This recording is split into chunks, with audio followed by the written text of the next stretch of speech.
Word. Does it help to mute?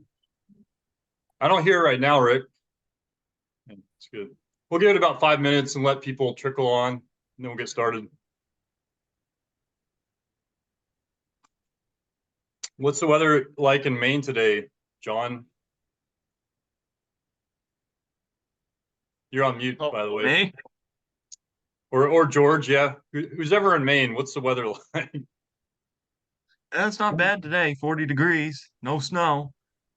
Okay, not too bad. Where are you, George?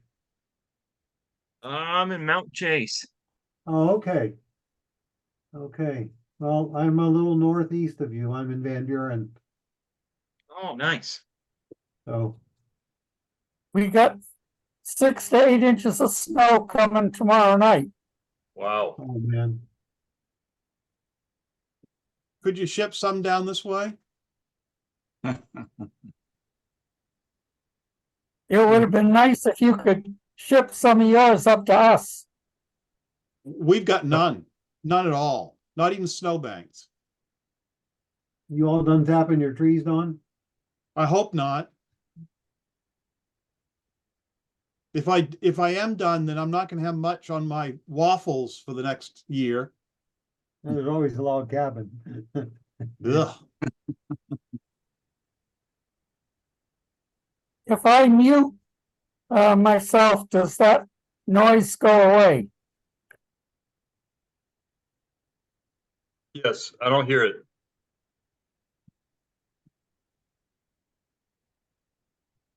But How he was about he was just unmuted and we didn't hear it either. It just seems to come and go.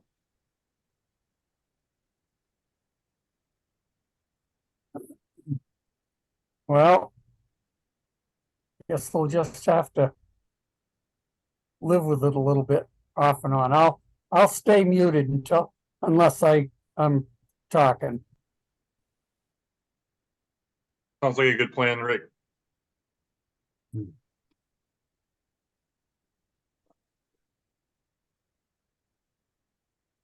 Keith, Cool. how did you get Mount Chase in the background?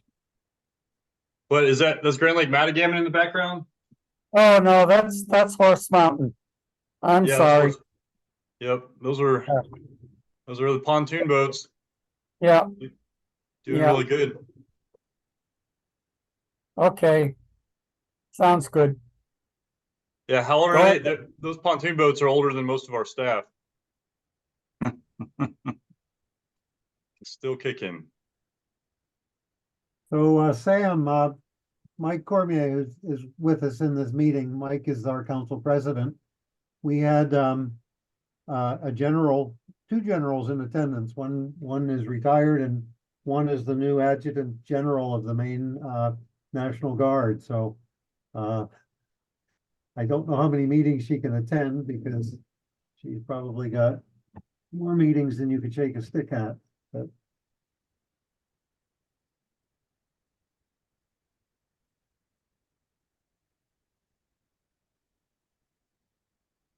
We have 1 more minute and then we'll get started.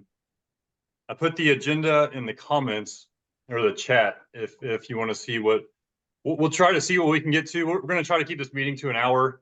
And then if people need to sign off, they can, and we can stick around as long as people want to keep talking. But we'll try to keep it to an hour.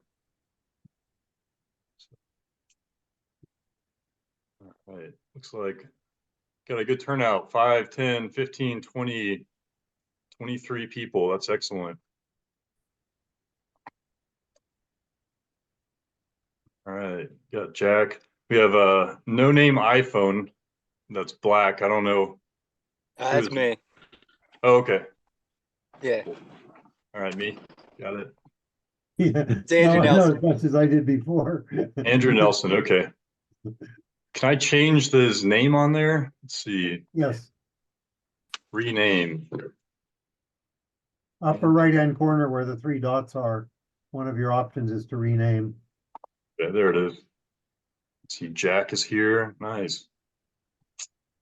All right. Well, this is really exciting. I'm glad that we got everybody here. We got looks like most of our staff for the summer and some other guests tonight. And so thank you everybody for making time to join us this evening. We'll have a couple of these before the summer just to get to know each other, ask questions, provide updates, and it'll just sort of help us start the summer that much further ahead. Today we're gonna, like I said, the agenda is in the chat. So we're gonna start off with welcome and a safety moment.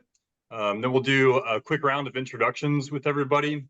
And if you want to start thinking about it now, just for your introduction, if you can just give us your name, where you're from, your experience with Maine High Adventure or camping, and then any interest that you have and anything else that you want to talk about briefly.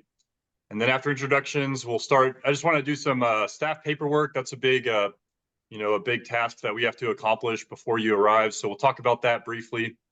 And then sort of a MHA Trek overview. There's a lot of staff that have never been to Maine High Adventure before.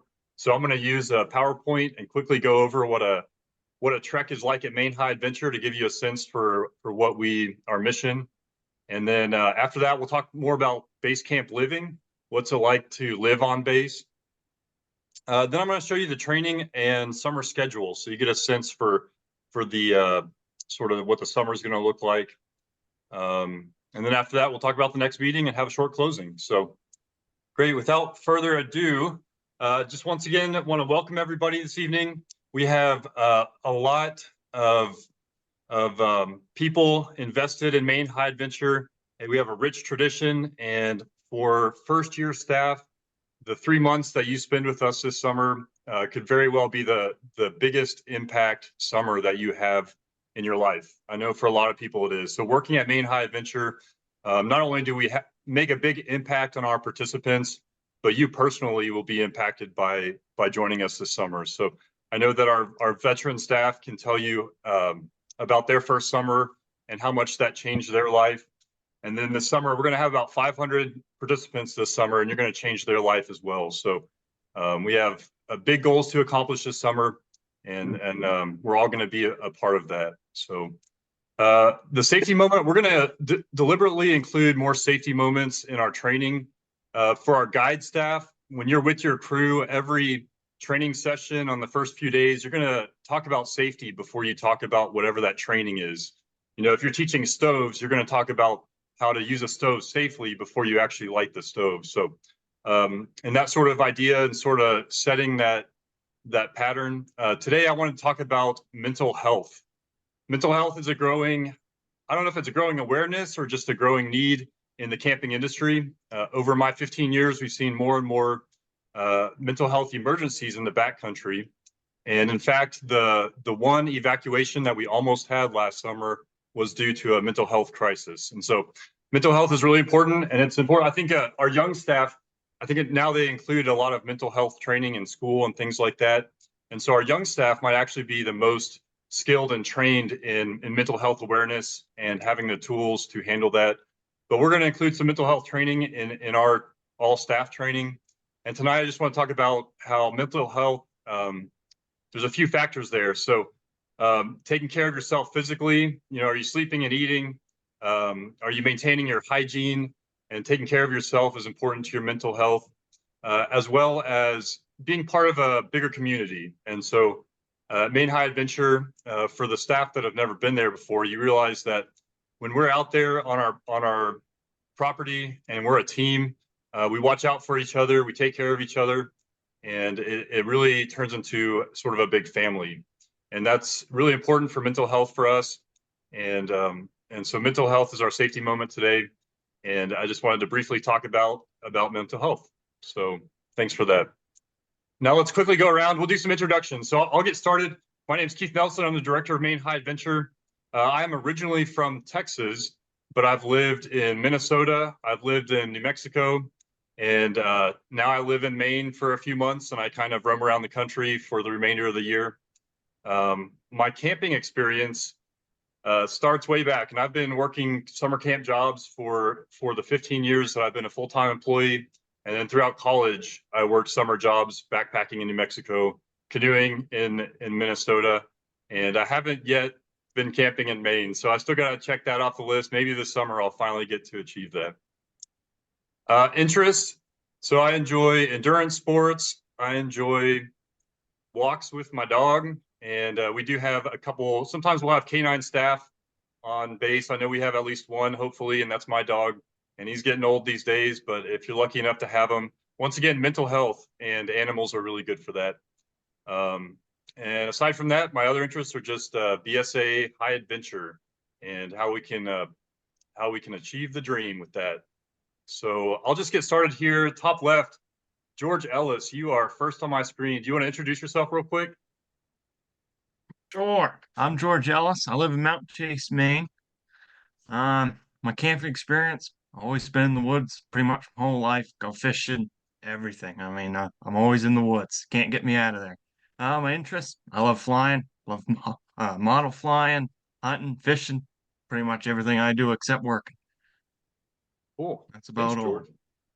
And this will be your first year on staff, right? Yes. I think.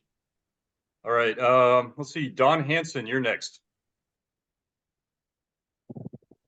Well, it's a bit of a list. I was on staff at Maine National High Adventure in 76, 77 as a guide, and in 78 as a commissary manager.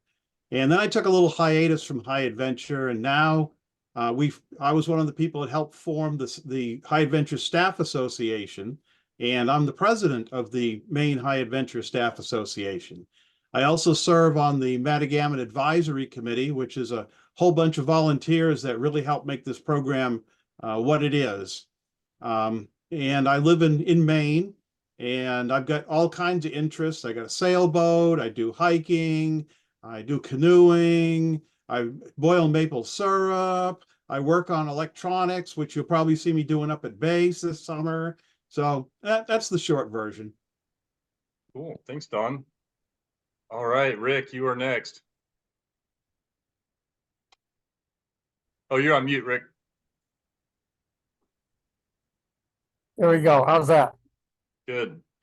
Okay, my name is Rick Hill. I live in Mount Chase on Shin Pond.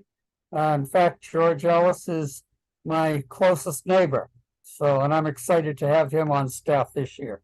I've been involved with High Adventure since 1976, when I was in business running a lodge operation on Shin Pond called Mount Chase Lodge. We hosted a lot of the crews that were on their way to Maine High Adventure, and worked with that for a long time until I retired in 2016. And then I went to work on staff for Maine High Adventure as the lead driver. And I train, my major function there is to help train drivers who will be transporting crews to put in and take out places, and how to navigate driving in the woods and be safe when we're in an environment where there's a lot of logging trucks and logging traffic on dirt roads. So that requires an extra measure of safety. I also assist our maintenance manager on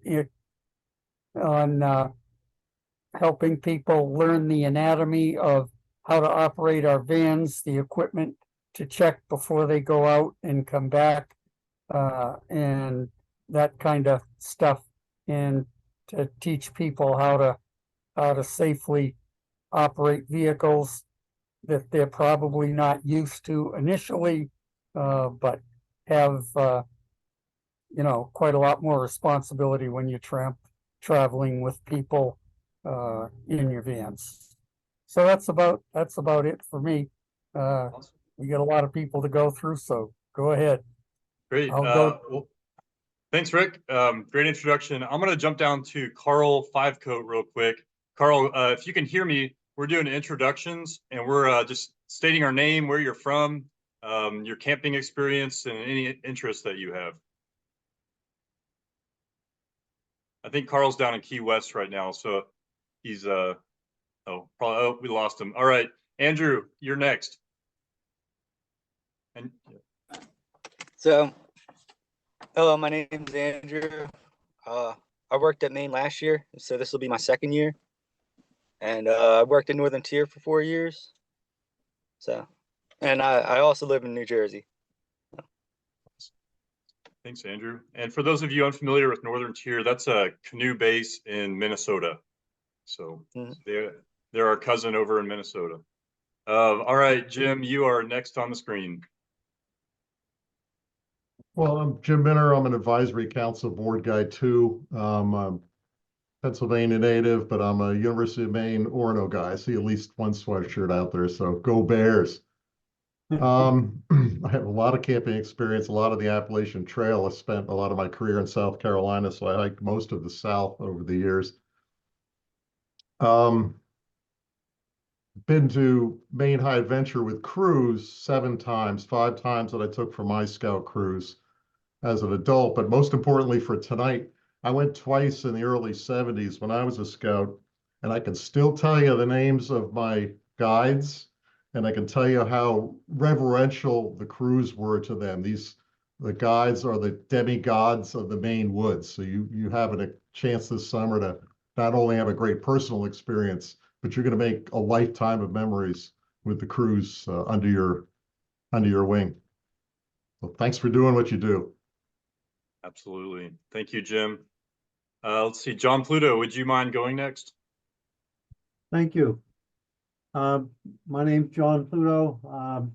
I guess I have the distinction, if we're going by geography, to live the farthest northeast of anybody who's in this meeting. I live in Van Buren. If you take US Route 1 north until it touches the Canadian border, that's where Van Buren is. So I can give directions to Key West, which is get on Route 1 and just keep going south. I grew up near Pittsburgh, Pennsylvania, and of the volunteers who were involved in this meeting, 4 of us are from Pennsylvania. So I'm not sure what this chemistry is between the 2 states, but that's pretty neat. I started working for Maine High Adventure in its 2nd year of operation.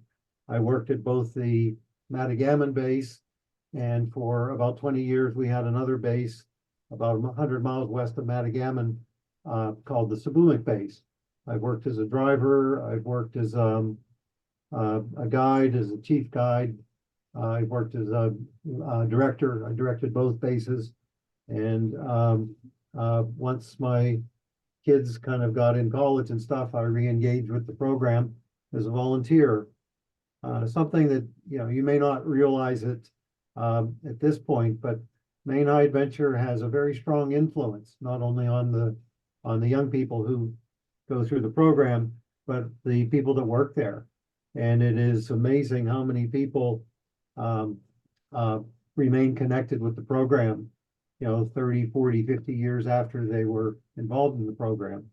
So I'm the chair of the Matagamon Advisory Committee, which is basically a support and an advisory group for the program. We get involved in all sorts of projects. During the summer, you may not see us unless you're on the base all summer. Then you'll say, geez, there are a lot of volunteers who come through here. But I would have had no orientation to living or working or anything in Maine if it weren't for Maine High Adventure. And I worked in Maine enough summers that at some point I said, I want to live in Maine. I don't want to live in the trendy part of Maine, which is along the coast. I want to live in northern Maine. That's the real state. But thanks for the opportunity, Keith, to be here. Thanks, John. Thank you. Yeah, great introduction. And it looks like just a lot of our volunteers and support people are up top on my screen, so we're introducing them, and we'll get to more of the staff here at the bottom. But yeah, so thank you, John. And Jack, you are next. All right, I'm Jack Riddle. I worked as a main guide 2 years ago, and I'm coming back as a guest guide. Right now I'm at the University of Maine for construction engineering technology for 2 years now, and yeah. Cool. Thanks, Jack. He's going to get his degree and then come come build buildings for us. Right, Jeff? Jeff, you're next on my screen. Hi there, Jeff Barker. I grew up in New Jersey, involved with a very active troop. When I turned 18, I moved to Central Maine, where we lived for 36 years. And while I was there, I got involved in Maine High Adventure and the MAC, and been active in the MAC for about 17 years, and helped supervise and plan and work with a fantastic group of volunteers, doing a lot of new buildings and upgrades to the base. And you'll find things are in great shape up there. So that's where I play around as the co-chair of the Properties Committee. Currently live in the North Shore of Massachusetts, but can't wait to get back to Maine again. Cool. Thanks, Jeff. Excellent. And Barry? Yes, I'm in Old Town where we grow canoes and send them up to Matagamon. And I'm one of those Pennsylvanians that John mentioned. I came to Maine as a grad student at the university as a wildlife biologist and spent my entire career working in northern Maine as a wildlife biologist. I first got involved with Maine High Adventure when one of my professors invited me, because he knew my scouting background, to come up to the ecology workshop at Sabumic Lake. That was in the spring of 1975, and I've been involved with the ecology workshop pretty much ever since. And for the last, I guess you'd say, a couple of decades, I've been organizing the ecology workshop. So we'll be up there again in June. It's a great program, and I love being involved with it. And again, we'll see all of you. We're going to be guiding up there in June. Yeah, thanks, Barry. And many generations of staff have benefited from Barry's instruction. So we look forward to it. It's always a highlight of the training for you with that. All right. I have to ask, excuse me, Keith, could I ask George Ellis, are you a member of the Patton Ellis family? You better believe it. I am. I'm Who's your dad? John's son. John All Ellis. right. So John and your uncle were both scouts of mine when I was scoutmaster in Patton. Oh, wow. Really? Yes. I did not know that. Yep, Peter. Huh. Peter was one of my scouts. I'll Small have to world. mention that to him. Yeah, we'll talk old times when we get up there. Yeah, you'll have to tell us some good stories, Barry. All right, Carson, you are next.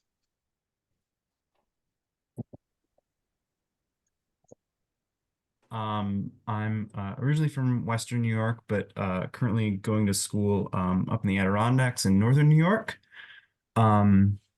My camping experience is pretty extensive. I spent last summer backpacking out in New Mexico, but I've been coming up to Maine a couple times, but mostly down here in the Adirondack Park in New York, camping my whole life, and hiking and doing all that sorts of stuff. And besides all that, I'm super interested in helping people learn more about their environment. Outdoor education is something I'm super big into. I also really enjoy making music and running. Cool. Thanks, Carson. And Carson is, I call him crossover staff, is staff that have worked at another Boy Scout high adventure program, like the canoe base in Minnesota, or in Carson's case, it was a backpacking camp in New Mexico called Philmont. So Carson's a crossover staff from Philmont. And next we have Brandon or Joanna, whoever wants to start. I'll start. Hey everyone. Good to see everyone. Just popping in. I am from just outside of Philadelphia, so another Pennsylvanian. I was on full-time staff as a guide in summer of 22. And then I came back last summer to guest guide. Just here to say hi and see everyone, and hopefully I'll visit this summer. Yeah, and then there you go. Yeah, go ahead, Brandon. Sorry. I'm Brandon. I was on staff in 21 and 22. I'm from Massachusetts, the North Shore of Massachusetts, but I'm down in Philly for school right now.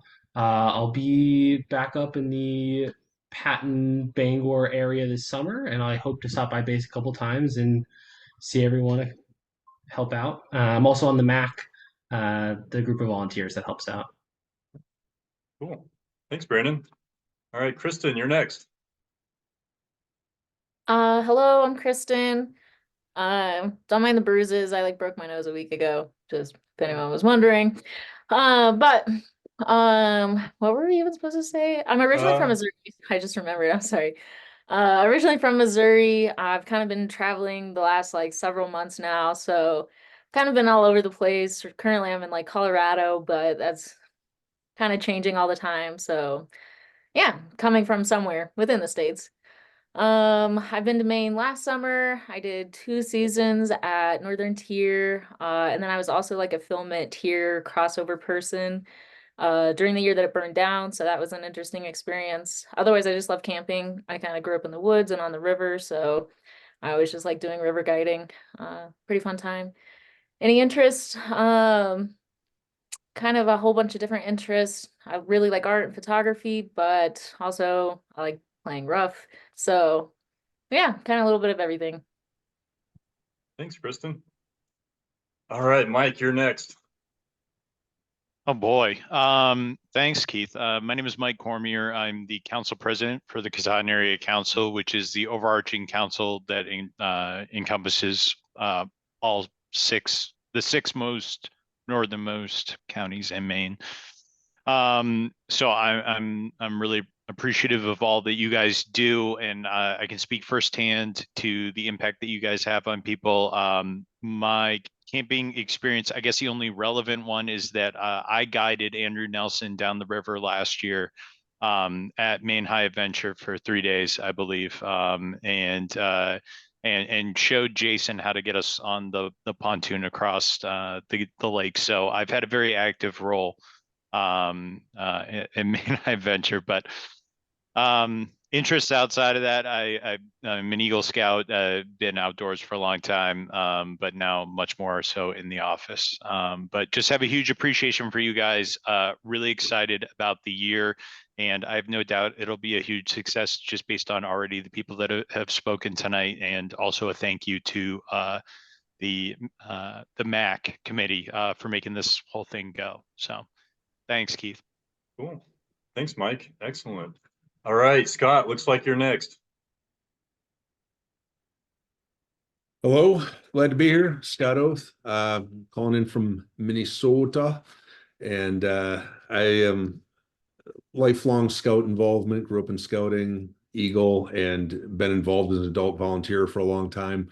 Lots of stuff going on. In fact, tomorrow I have President's Cabinet lunch, and I have to get a Pinewood Derby car finished with my boy before Friday, or we're in big trouble. So lots of scouting, irons in the fire. Probably some of the biggest stuff for a long time. I've been a volunteer at Northern Tier, teaching in their winter camping program primarily, and along with some of the council camps. I have a business where I guide wilderness trips. I do canoe campings, one of my big passions, winter camping, teach wilderness survival, and that type of thing. I'm a financial advisor. That's what pays the bills during the day, but love getting out when I can to lead the trips commercially. And then I do a lot of volunteer stuff with scouts. But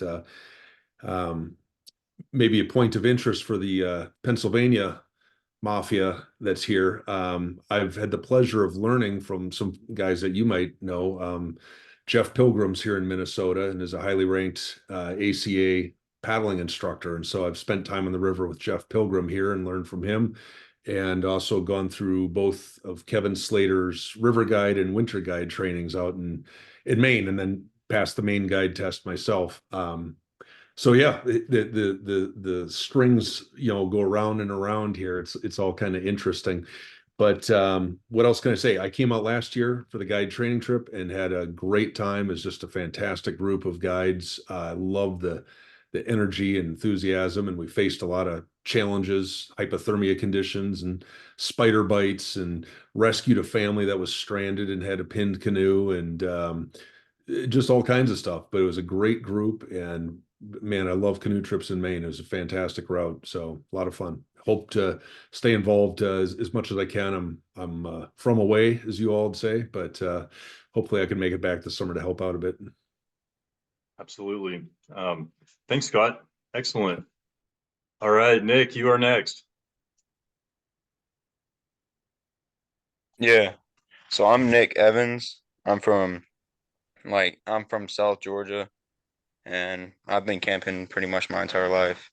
I am a newly Eagle Scout, and my interests are like I'm interested in basketball, fishing, fashion, video editing. And that's pretty much it. I don't really. I mean, I will also weld, but I'm growing to pretty much hate it right now because I keep messing up. But that's it. Cool. Thanks, Nick. And so we have staff that Nick is one of our first year staff, never been to Maine High. Nick, how did you hear about Maine High Adventure? My teacher was actually a guide at Maine for a couple of years. Cool. And that was Carl Kemper. So we have staff from all over. Some have, and Nick is an Eagle Scout. We have some with Boy Scout backgrounds. We have some staff with no scouting background. We have some staff that are really experienced and others that have no experience. So we got a really nice diversity in staff this year. But thanks, Nick. All right, Samuel, you are next. Hi, everyone. I'm Samuel Kruger, and hold on, I'm going to adjust my time. My speaker is on double. Oh, you getting an echo? Echo.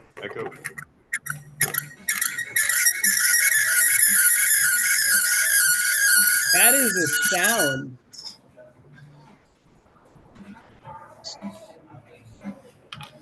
All right, can you guys hear me now? Perfect. All right, I can't hear you now, but you can hear me. So I'm from South Dakota, and I worked as a full-time guide in 2022. And last year I worked as the assistant director. And this year I am looking forward to returning as a guest guide, hopefully later on in the season. I work as an independent contractor, and my other interests are very outdoorsy. I always enjoy gardening in the summertime. So yeah, that's about it. Cool. Thanks, Samuel. We'll see you in August. All right, Ron, you are next. Oh, and Samuel, if you can go on mute, I can put you on mute. There you go. All right, Ron, if you wouldn't mind introducing yourself. Sure, I'm Ron Blum. I'm another Pennsylvania refugee. I've been on the MAC for 20 years or so. I spent about 2 years camping across Canada, U.S., and down to Panama and back before settling in Patten, Maine for the last 50 years, where I've been a country doctor. When my son was 8 years old, I got involved in Cub Scouts, ended up being Cub Master, Scoutmaster, led 2 troops to 2 world jamborees and 1 national, and brought a couple groups to High Adventure. I knew the original founders of High Adventure socially, and I've sort of stuck with it whenever I could. Cool. Thanks, Ron. And Ron really helped us out. Last summer, we had a record rainfall, and it was a wet summer, and we had some foot issues, and Ron helped us out with that. But great help, Ron. Thank you. Jason, you are next. And you're on mute, which is probably a good thing. So I got to go next, huh? You're next. You're going to make me go next. Oh, great. I'm Jason. I'm from Minnesota, the southeastern part of Minnesota. Before I go any further with that, Scott, are you ready for the snow that's coming in the next couple of days? Because that's going to be a fun one. Let's say 9 inches or something on Sunday. They can't agree on anything. Somewhere between 1 inch and 9 inches. And it's just the first day of spring, too. I've been camping pretty much most of my life. I'm an Eagle Scout. I did 3 summers at Northern Tier, 2 winters at Northern Tier, and then I did last summer at Maine High Adventure. Nice. Thank you, Jason. Jason is the glue that holds us together. All right, Jesse. Don't think that I didn't see that coffee mug, Keith. Yes. Definitely Was it makes coffee the without best Hudson measure? Bay bread. All right, Jesse and Francis, if you guys would like to introduce yourselves. It's off. I can Oh, hear you. hi. Yeah, I'm Francis Kruger. I live here in South Dakota. I'm currently a student at South Dakota State University. As far as my background goes with Maine High Adventure, I was on staff as a full-time guide in 2022, and then I returned in 2023 as a guest guide, and am looking forward to returning this year as a guest guide as well. My interests are, yes, very just enjoy being outdoors, and since going to Maine High Adventure and being in college, I've gotten to explore that and get into more of those activities. Thanks, Francis. Yeah. Jesse. And I'm Jessie Ventimiglia. I'm originally from Texas, but I just graduated college and now I'm up here in South Dakota. I did my first summer at Maine High Adventure in 2022 as well. And then last year I did about a full month as a guest guide. So I did kind of 2 trips instead of just one. Probably my biggest like hobby or interest is riding, and I think I've gotten to do a lot more of that in Maine and since coming to Maine my first summer. So that would probably be my go-to. Awesome. Thanks, Jesse. All right, Nancy, you're next.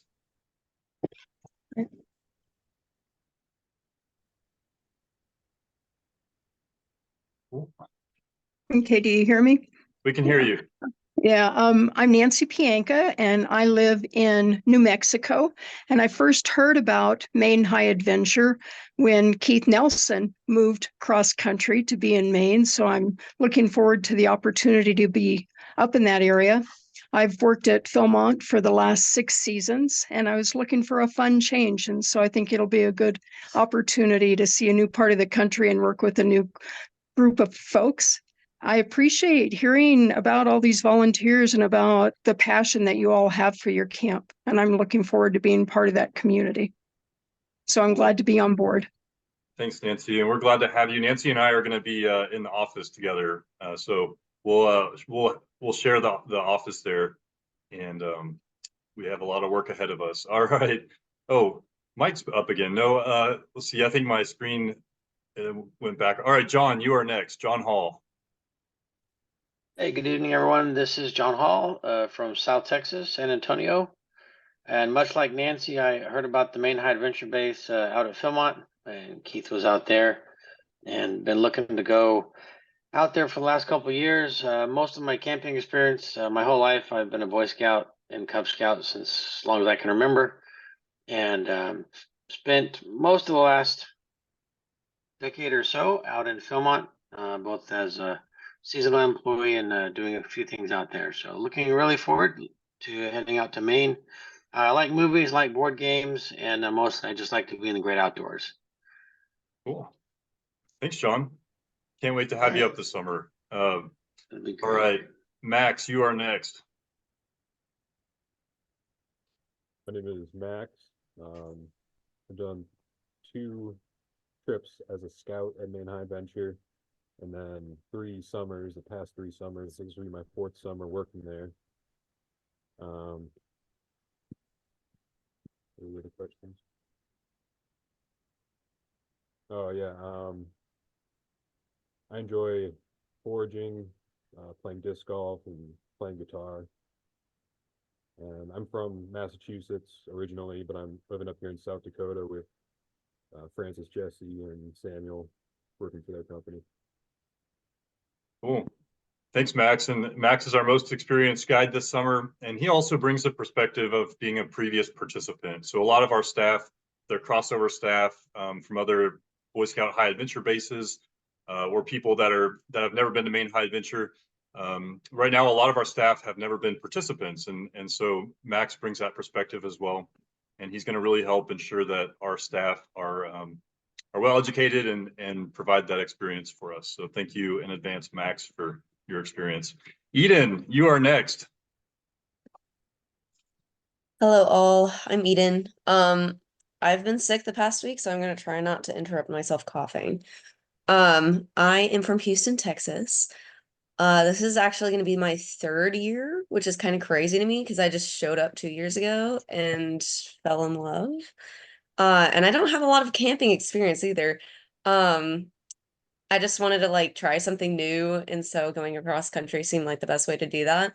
And no regrets. And I'm gonna try to do this as long as I can. We'll see how long it lasts. But I like reading. I like watching movies and stuff. I love hiking, which I do not get here. So I have been looking forward to Maine all year long. Yeah. Cool. Thanks, Eden. Glad to have you back. Hope you can join us this summer. Let's see, is there anybody on the call that I have missed? If so, just jump in. I think, oh, Tyler Fine. Yeah, last but not least, Tyler Fine. You want to give us an introduction? Oh man, I was hoping you wouldn't notice me. Hey friends, old and new. Hope you all are doing well. My name is Tyler Fine. I want to take a moment before I begin just to say, Jack Riddle, happy 21st birthday. Hope you have a fun night out at the bar tonight. Yeah, make sure you have a DD though, bud. Oh shoot, a bit about me. So I was fortunate enough about 2 years ago to be the assistant director and help Keith sustain the mission of providing experiences that last a lifetime through experiences. That didn't make sense. Anyways, I am working on my PhD in leisure. I am originally from Detroit, Michigan, and now living out in Washington State. I'm a bit nomadic. I am bummed I won't be joining you guys this summer. I'll be guiding trips up and down in the Olympic National Park as well as on Mount Rainier. And I'm thrilled to be a resource for y'all and to connect with you guys. Is there anything that I'm missing, Keith? I think that's about, I think you covered everything. And sounds like you're going to have an awesome summer too. Yeah, and Tyler helped hold down the fort during our busiest summer ever. So this summer our crew loads it's a fairly average summer. Staff that were around last summer, it's a fairly similar crew load. All right, last chance for anybody that I missed. Let's see. I think we're good. So just to summarize the introductions, especially for the new staff, we have a lot of staff here tonight. There's a couple that didn't make it, and I'm recording this for them. But we've also introduced other groups of people, our alumni association, our advisory committee. And so there's a lot of groups that help support Maine High Adventure and the mission that we're going to participate in this summer. So that's why I wanted to invite everybody on this evening. And thanks for the quick introductions. I wish we could spend 2 more hours just sharing stories and having longer introductions, but we do have some more agenda items. We're going to start talking about some more nuts and bolts stuff. So the non-staff people, you're welcome to stick around, but otherwise we're done with the introductions. And if you don't want to talk about staff paperwork, then you're welcome to leave as well. And thanks again for joining us. Last chance for anybody to say anything from introductions, or if anybody's about to leave, if they want to say anything before we start the staff paperwork.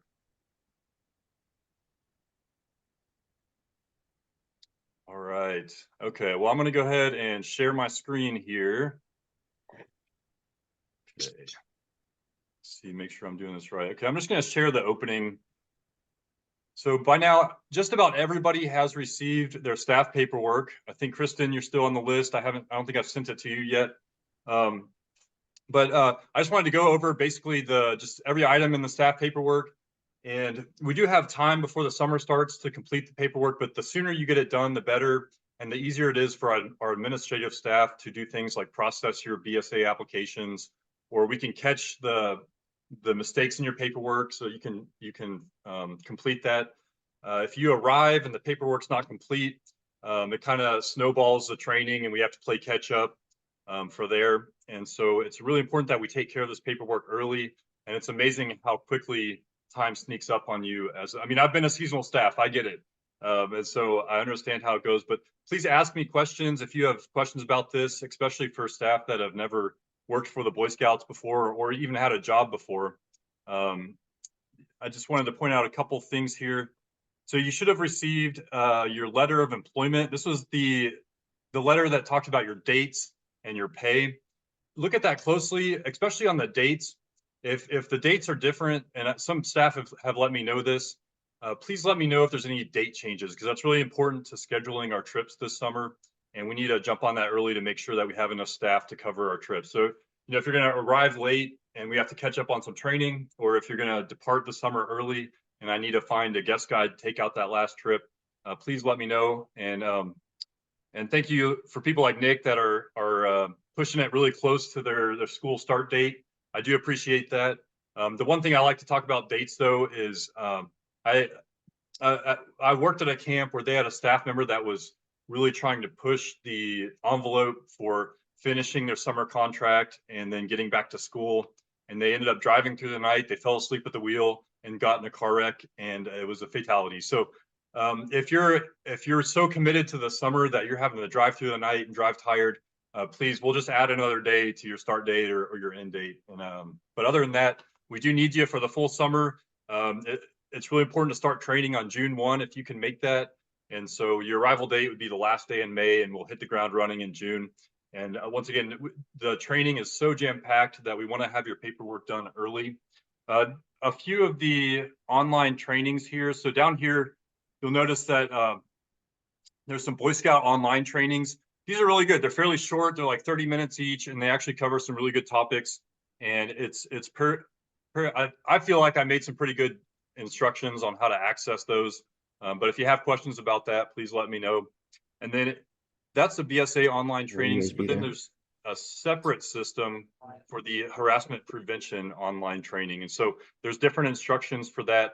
And once again, that's an important training, and it's really good. So don't just click through, actually pay attention to it, because we want to have a supportive and diverse team, and we don't have any room to deal with things like harassment and bullying. So those are important. The medical form is a fairly basic medical form, but sometimes you got to get that scheduled early with your healthcare provider, or if you're somewhere where they have like an Eckerd's or a Walgreens, where they'll just do your BSA medical forms and something like that. It's basically the same as you might get for your school, but it does have to be the BSA medical form that you have to get filled out. The BSA application. So this is really critical for people that haven't worked for the Boy Scouts. The application, filling that out is important because it ensures that we can run a background check on you, so that we're looking for just things that would prevent you from working with youth. Or if you're over 21 and you might be a driver for us this summer, things that might prevent you from being a driver. So the BSA application allows us to run a background check, and then also provide our liability insurance for you. And so the BSA application is important. There's a fee associated with it, but we will cover that fee for you. So there's no extra charge. So you basically get a free year-long membership with the Boy Scouts by filling out the application. It's a little hard to write. It's like really small. If you're doing it by hand, it's a really small window to write some of this stuff, but please write legibly, because if they can't read your handwriting, then it's going to get rejected and we got to start over again. So take your time and have good handwriting. All right, any other things that we might miss on here? We'll bring up staff paperwork again at our next Zoom meeting, but I just wanted to have sort of a brief overview and talk about some of the pitfalls and the importance of filling it out. So let's take a minute. I'll just take a minute. If anybody has any initial questions, or if anybody has anything that I missed that you think is important for our staff.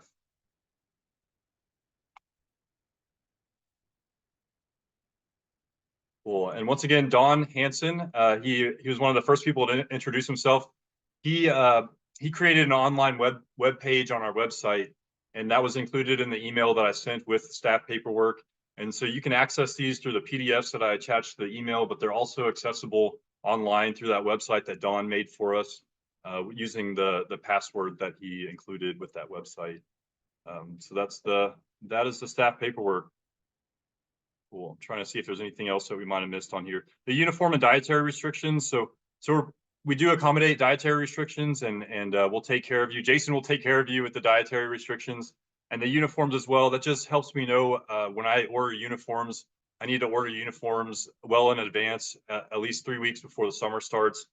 And so if you can give your paperwork back to me soon, within the next month, that's great. And I'll just keep bothering you, and it'll get, I'll do it more and more as the summer approaches to get that information from you. But it's important for things like like running the background checks and like ordering the uniforms, things like that. And then if you have any additional certifications, so whether this is a Boy Scout certification, or maybe you have an advanced level of medical training, wilderness first responder, or if you have the leave no trace training, or if you have, you know, your driver, the CDL training, you know, things like that, just go ahead and include them, because what I use all this, I have to present all this for an accreditation process through the Boy Scouts to show that we are meeting our staff qualifications.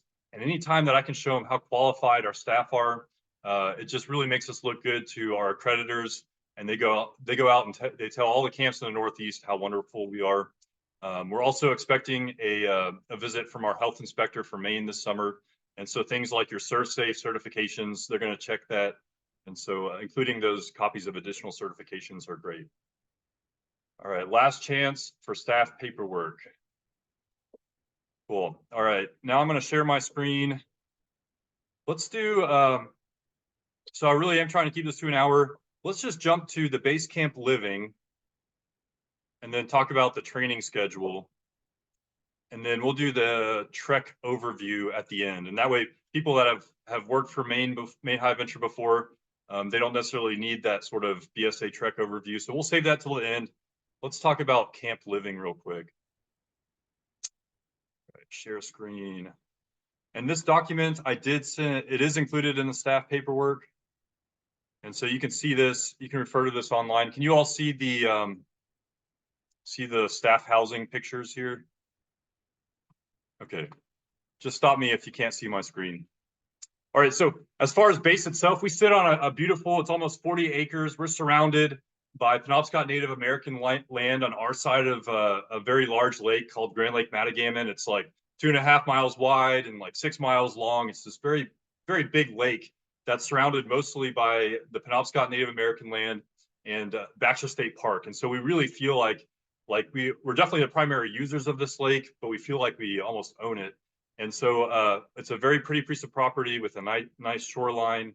And then our base is sort of nestled in, surrounded by sort of this backcountry feel. We do have an access road. It's a fairly decent, but still a dirt road to access the property. But primarily we access it via pontoon boats. And so it's really cool. You feel remote, but the road is there for emergency purposes, and staff are welcome to drive their vehicles to base, and we'll either park you at our parking lot across the lake, or we might have some limited parking in the woods closer to our base. But as far as the customers, as the participants that arrive, we try to not show that access road to them. So they think the only way to get in and out of our base is with the pontoon boats. And so it's got this real neat backcountry feel, but we do have a lot of modern amenities. We have hot water heaters and showers and flushing toilets and modern kitchen appliances, but it's all propane supported. So we do have minimal electricity. We have solar panels for our emergency communication devices. And then we have a generator that we can run to run our washing machine and our outlets. If you want to charge your phone or computer or something, we do have a couple outlets. When the generator's on with the washing machine, you can plug in your phone. But I really challenge the staff to try and limit their electronic use. This is a rare opportunity for you to not have electronics for an extended period of time, and you just don't get that these days. We also do have satellite. We have satellite internet for emergency and business purposes. And so if you do have a very essential internet use, we can have you do that, but we do have limited bandwidth. And so we do need to preserve that for emergency and business use. But here's a photo of sort of our big house here behind the American flag. The big house, so I did mention that this is sort of a historic piece of property, and the big house is one of the historic buildings on it. It was once used as sort of a hotel and boarding house for the property when it was a hunting camp. And so in this big house, in the bottom, I'll show you some photos here in a second, but the top is all just small bedrooms, and the bottom has a kitchen, a living room, and a couple other rooms on it, and I'll show you photos of that. On the right-hand side, you see what was once historically a post office in this piece of property. So the Maine High Adventure used to be a small town or a resupply farm for loggers. As they would come out of the woods, this would be their first stop. And so it had a post office. And we use that today as our trip planning room and our map and itinerary debrief with the crews. And then here in the foreground is our fire pond. And if we need to, we can use it with our fire pump and fire hoses to put out a fire if we need to. But it's just a really nice little scenic water feature of our property. So next is a few just photos of our bathrooms. So in the big house, we have some communal bathrooms. Once again, communal living at Maine High Adventure. So we're sharing our facilities, and it's important to understand that you're not the only user of our bathrooms and being clean and respectful of each other. But in this case, you have a couple stalls and the sinks. And this is another one, just an individual bathroom with the sink and the toilet, and then a shower over here. In this photo, it's the annex of our big house, sort of the side room. And this is the door to the bathroom, and then the other bathrooms are down this hallway. Down this hallway also has the laundry machine. But this annex is used primarily, the front of it's used primarily for our food storage. So this is all for staff eating food. So we have freezers and refrigerators, and we have a pantry over here. And so that's sort of what the annex is used for. Now, next to the annex, walking through the house, you have our kitchen. And this is Jason's, this is where Jason spends all his time in the summer. And he gets to create some wonderful stuff for us. And this is a very communal place where we have late night discussions and snack time. And we get up early and we have coffee and we talk. And if it's cold, we'll use this wood burning stove here to heat up the house a little bit for us. Early in the season, it can even snow on us during staff training. So early in the season can be a little chilly, and it's nice to have this wood burning stove. Now later into late July, it can be sort of hot and muggy, like high 80s. And if it's really still, it can be pretty warm in the house. We don't have air conditioning. And so if you have a battery operated little fan, that could be nice to bring with you. But this is what the kitchen looks like. All right, next to the kitchen, we have our dining room. So this dining room really comes to life, especially during all staff training. While we're going through training, right when you arrive, we're going to have a work weekend with all of our with some volunteers that come in and they work on projects on the base. And so especially when you arrive, we're going to fill up this room with probably 30 people, with trainers as well. Barry's going to come in, and so it's really cool when this is full and everybody's here. It's just you feel this energy. In the peak part of the season, all of our staff is in the backcountry. You're on trips in the backcountry. And so in the peak part of the season, we might only have 4 or 5 people on base eating in this room.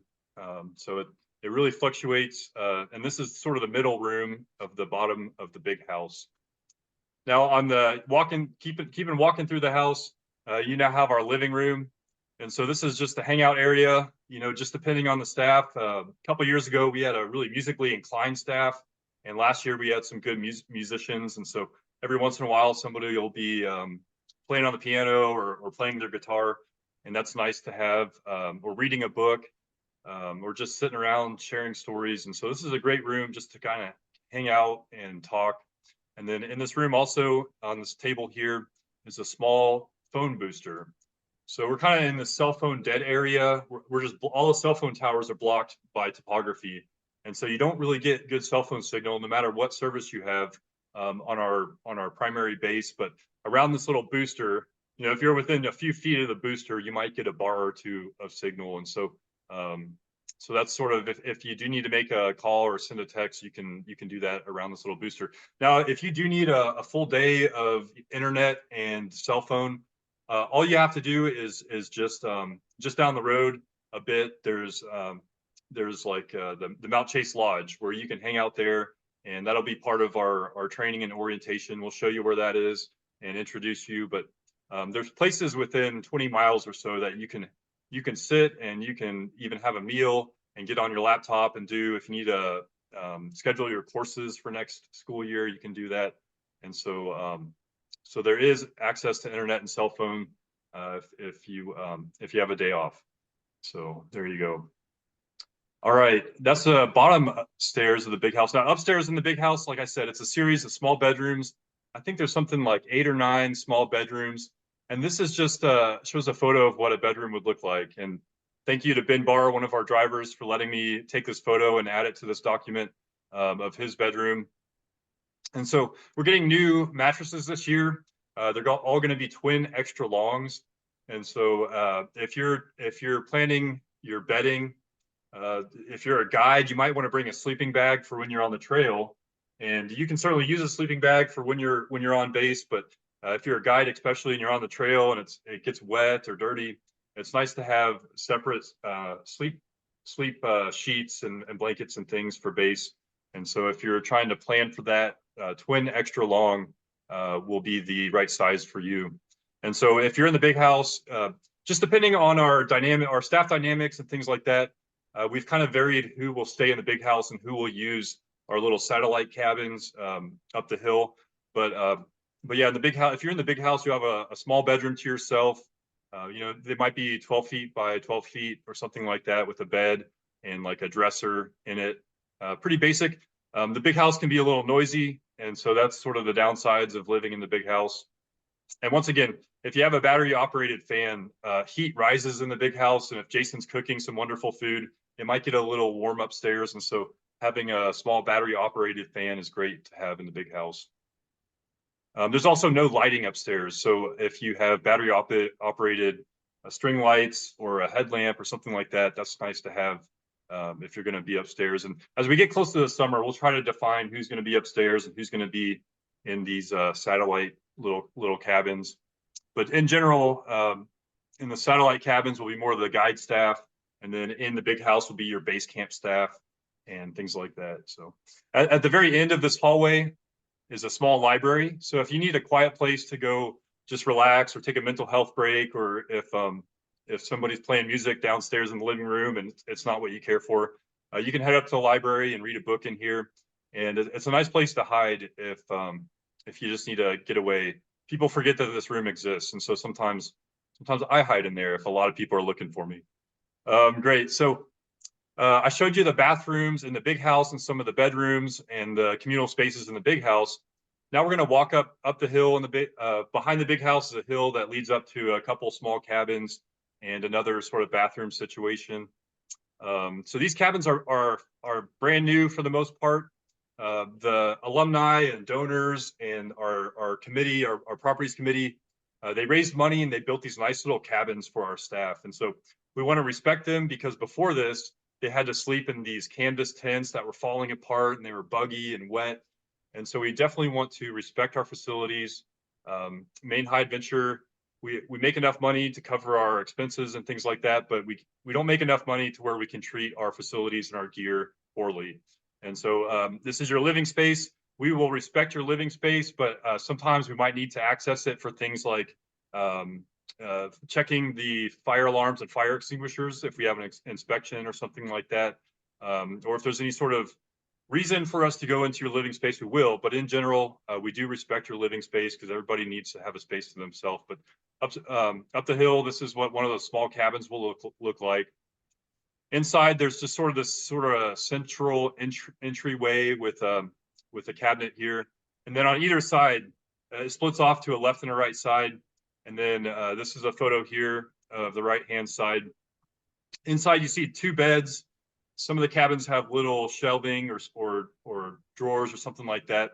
But typically, we put guides in these cabins so that when you're guiding, a lot of times you're on the trail, and then you come into base for a couple of days and you go back on the trail. So this living situation is good for guides, because chances are if you happen to have to share one of the sides of this building with a guide, a lot of times they're on trail while you're on base. And so even though you might be sharing this, it might be 8 feet by 10 feet living space, you're usually in there by yourself. Or these buildings, a lot of times they won't be full, so you might have the whole side to yourself anyway. And so we have 3 of these satellite staff cabins. All right, so next to these up the hill staff cabins is just sort of this open air shower house. It's actually really nice. It's more spacious than our showers in the big house. And so if you go up here, this is what the shower house looks like. And so you got separate showers on either side. So you got your privacy and no participants, no youth or participants or guests are up here. This is all for staff. So you won't have any anybody visiting, and that's kind of what that looks like. So that's a real brief rundown. We are trying to work on some videos and just better documents to show what staff living is like. But I want to take a moment here just to pause and see if anybody has any questions, or if there's anything that I said that you feel needs clarification, or if there's anything that I missed. So let's just take a moment, and if you just want to jump in and let us know if you have questions or comments.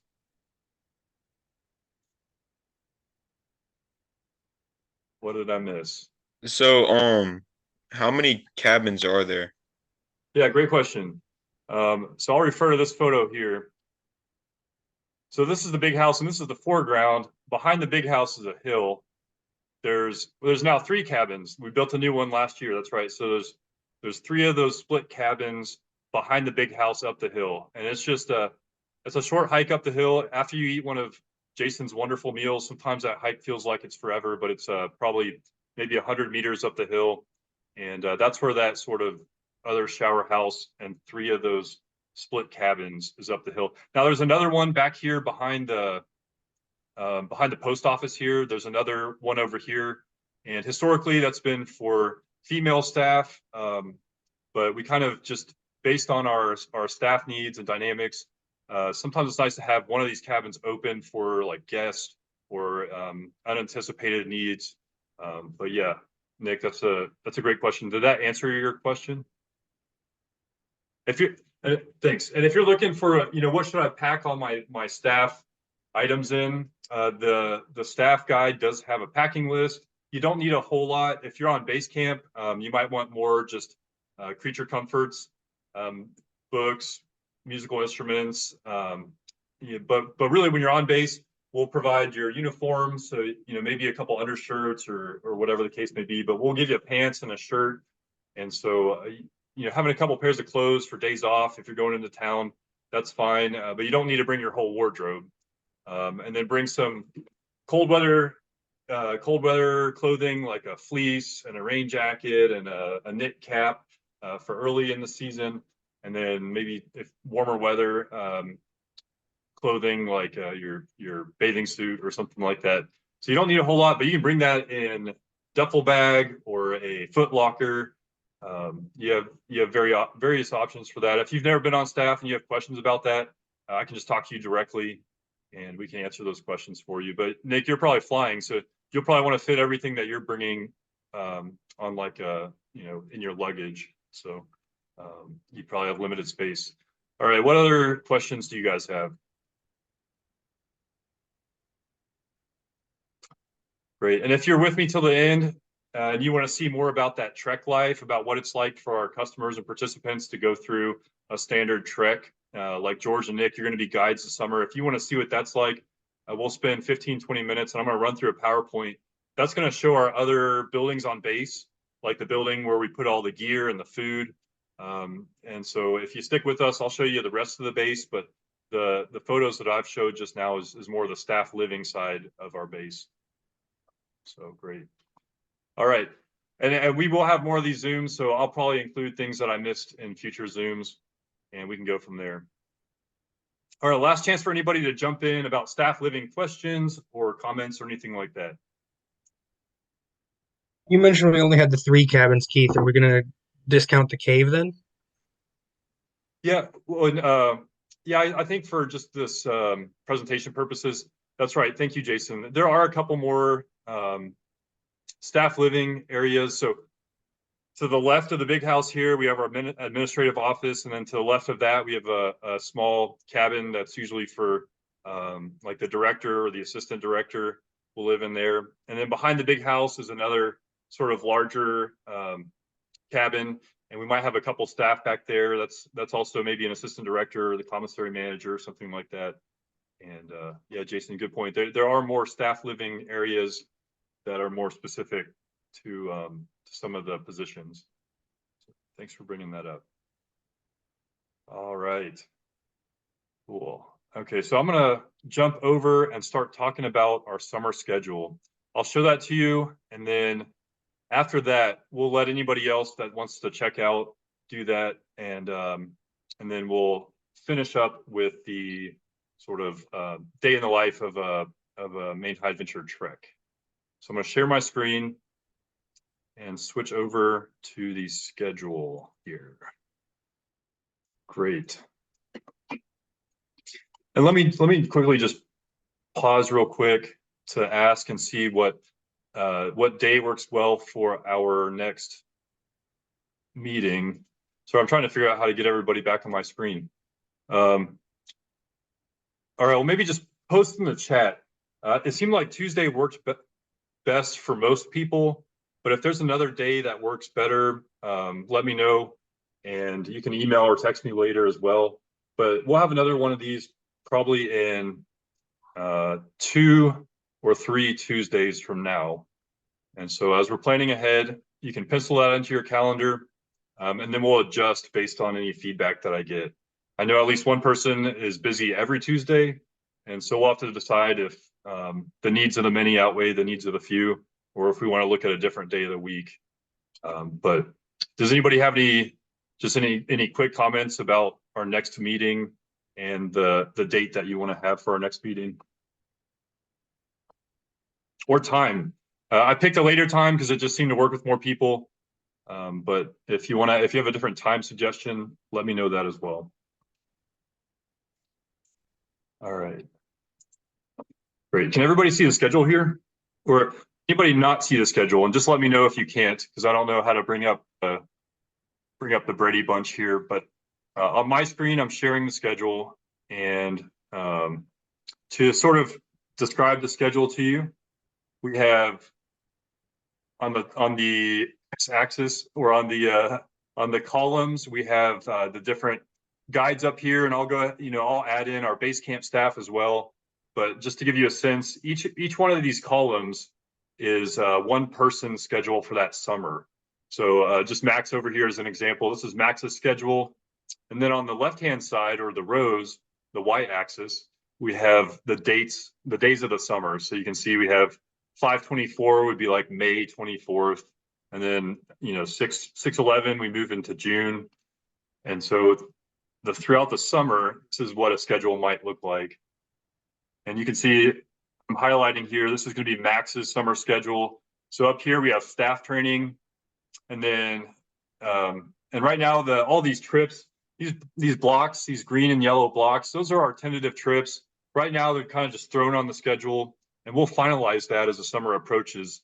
But right now it shows Max, and he's got 1, 2, 3, 4, 5 trips on his schedule for the summer. So that's kind of how to read the schedule.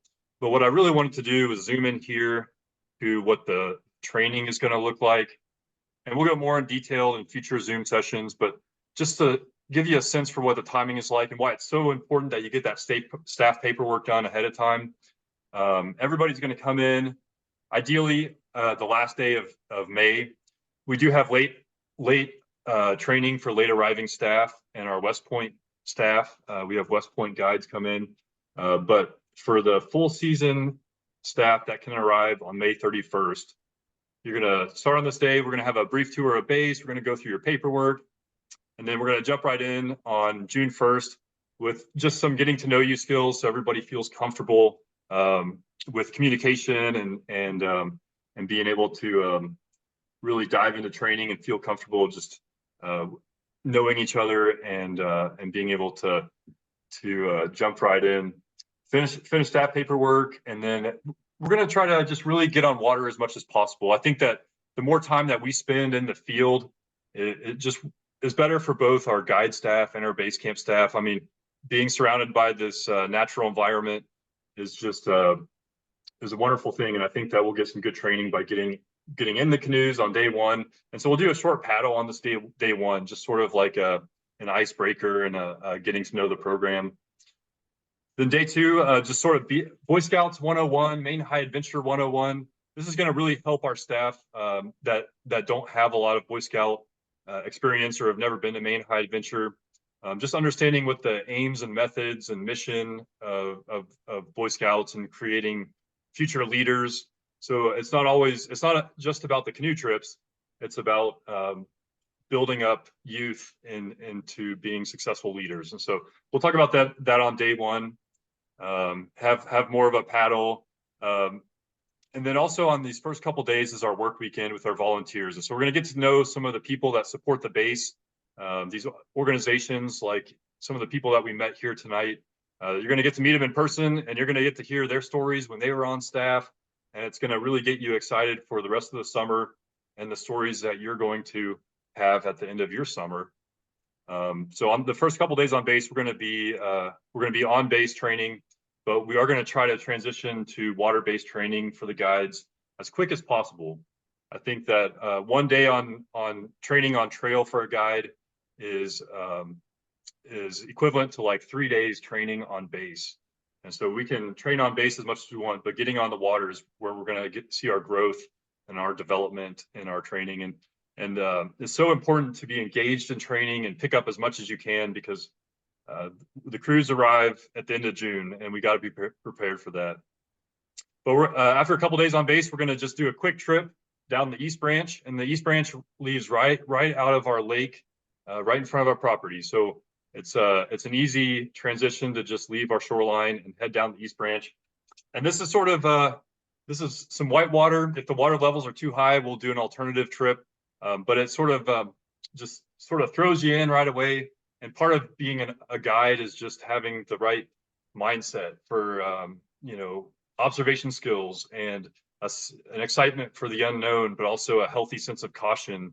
And so we're going to see what you're like on the water. And this is a chance for new staff to see the experience of returning staff and start developing those skills. But behind all that is to get you on water for a short period of time so you can assess what your needs are going to be for our longer trip in the middle of June here. So we'll have two nights in the backcountry on the river, and then we'll come back to base, and you'll have a day off to decompress from that trip, maybe do your laundry if you need to, and dry things out, and then really get started, because right after that day off, we're going to jump into wilderness first aid training. We always talk about safety, and wilderness first aid is really important. So all of our crews will have adults with their youth and coming in that are also medical trained, but all of our staff have this medical training, because in the field, you're sort of the first responder for safety issues. You carry our emergency communication devices, our long distance radio, and our satellite texting device in the field. So we'll teach you on all that. You're gonna have a big beefy first aid kit. You almost never have to use any of that, but we're gonna teach you how to use it. And going through that wilderness first aid training, it's a lot of just very basic first aid, you know, sunburns and dehydration and things that are very minimal unless and preventable. But if you don't pay attention to them, they can turn into bigger issues later on the trail. So it's good for guides to have that training and know what it is, so that when you're with your crew by yourself, you can see those things happening and address those quickly and respond if needed. So that's great training. That's one of the certifications. If you're a guide, you get to go home with a couple certifications, and you get to add that to your future resume. And wilderness first aid certification is one of those. And you'll also get CPR if you need it during that period. So then we'll come back. Then we're going to jump in to some vehicle and OSHA safety. This is another important thing. So you might think that the most dangerous thing that we do is canoe trips in the backcountry and going down whitewater and things like that. But in reality, the most dangerous thing that we do is drives. And so driving a vehicle and riding in a vehicle. That's why one of the pre-arrival online trainings is driver training. And then when you get in, whether you're a driver or a passenger, it's important to go through the safety training, because you might be able to identify safety improvement opportunities. If you're not a driver, but you're riding in a vehicle, you're also a safety officer. And so if at any time you feel unsafe, everybody has the authority to put a stop action until we all feel safe in the activities that we're participating in. So vehicle safety is going to be a whole day there.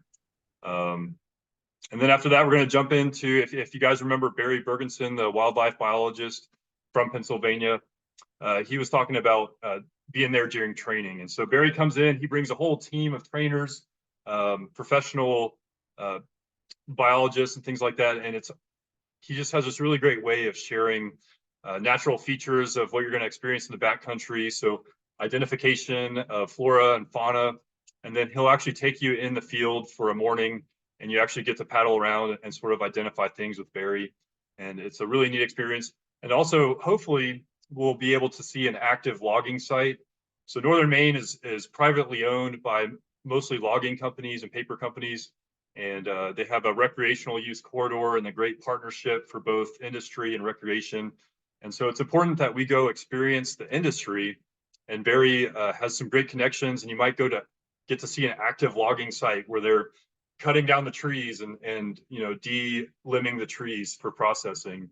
And so that's a great part of what makes us unique in Maine, and an important part of training, because when you're with your crews, if you're a guide staff, or if you're on base and just sharing this interpretation, this historical and natural interpretation, the more things that you pick up during training are the more things that you can share with our participants when they arrive. So talking about an active logging and how that works, or identifying a bird and being able to share that with our customers.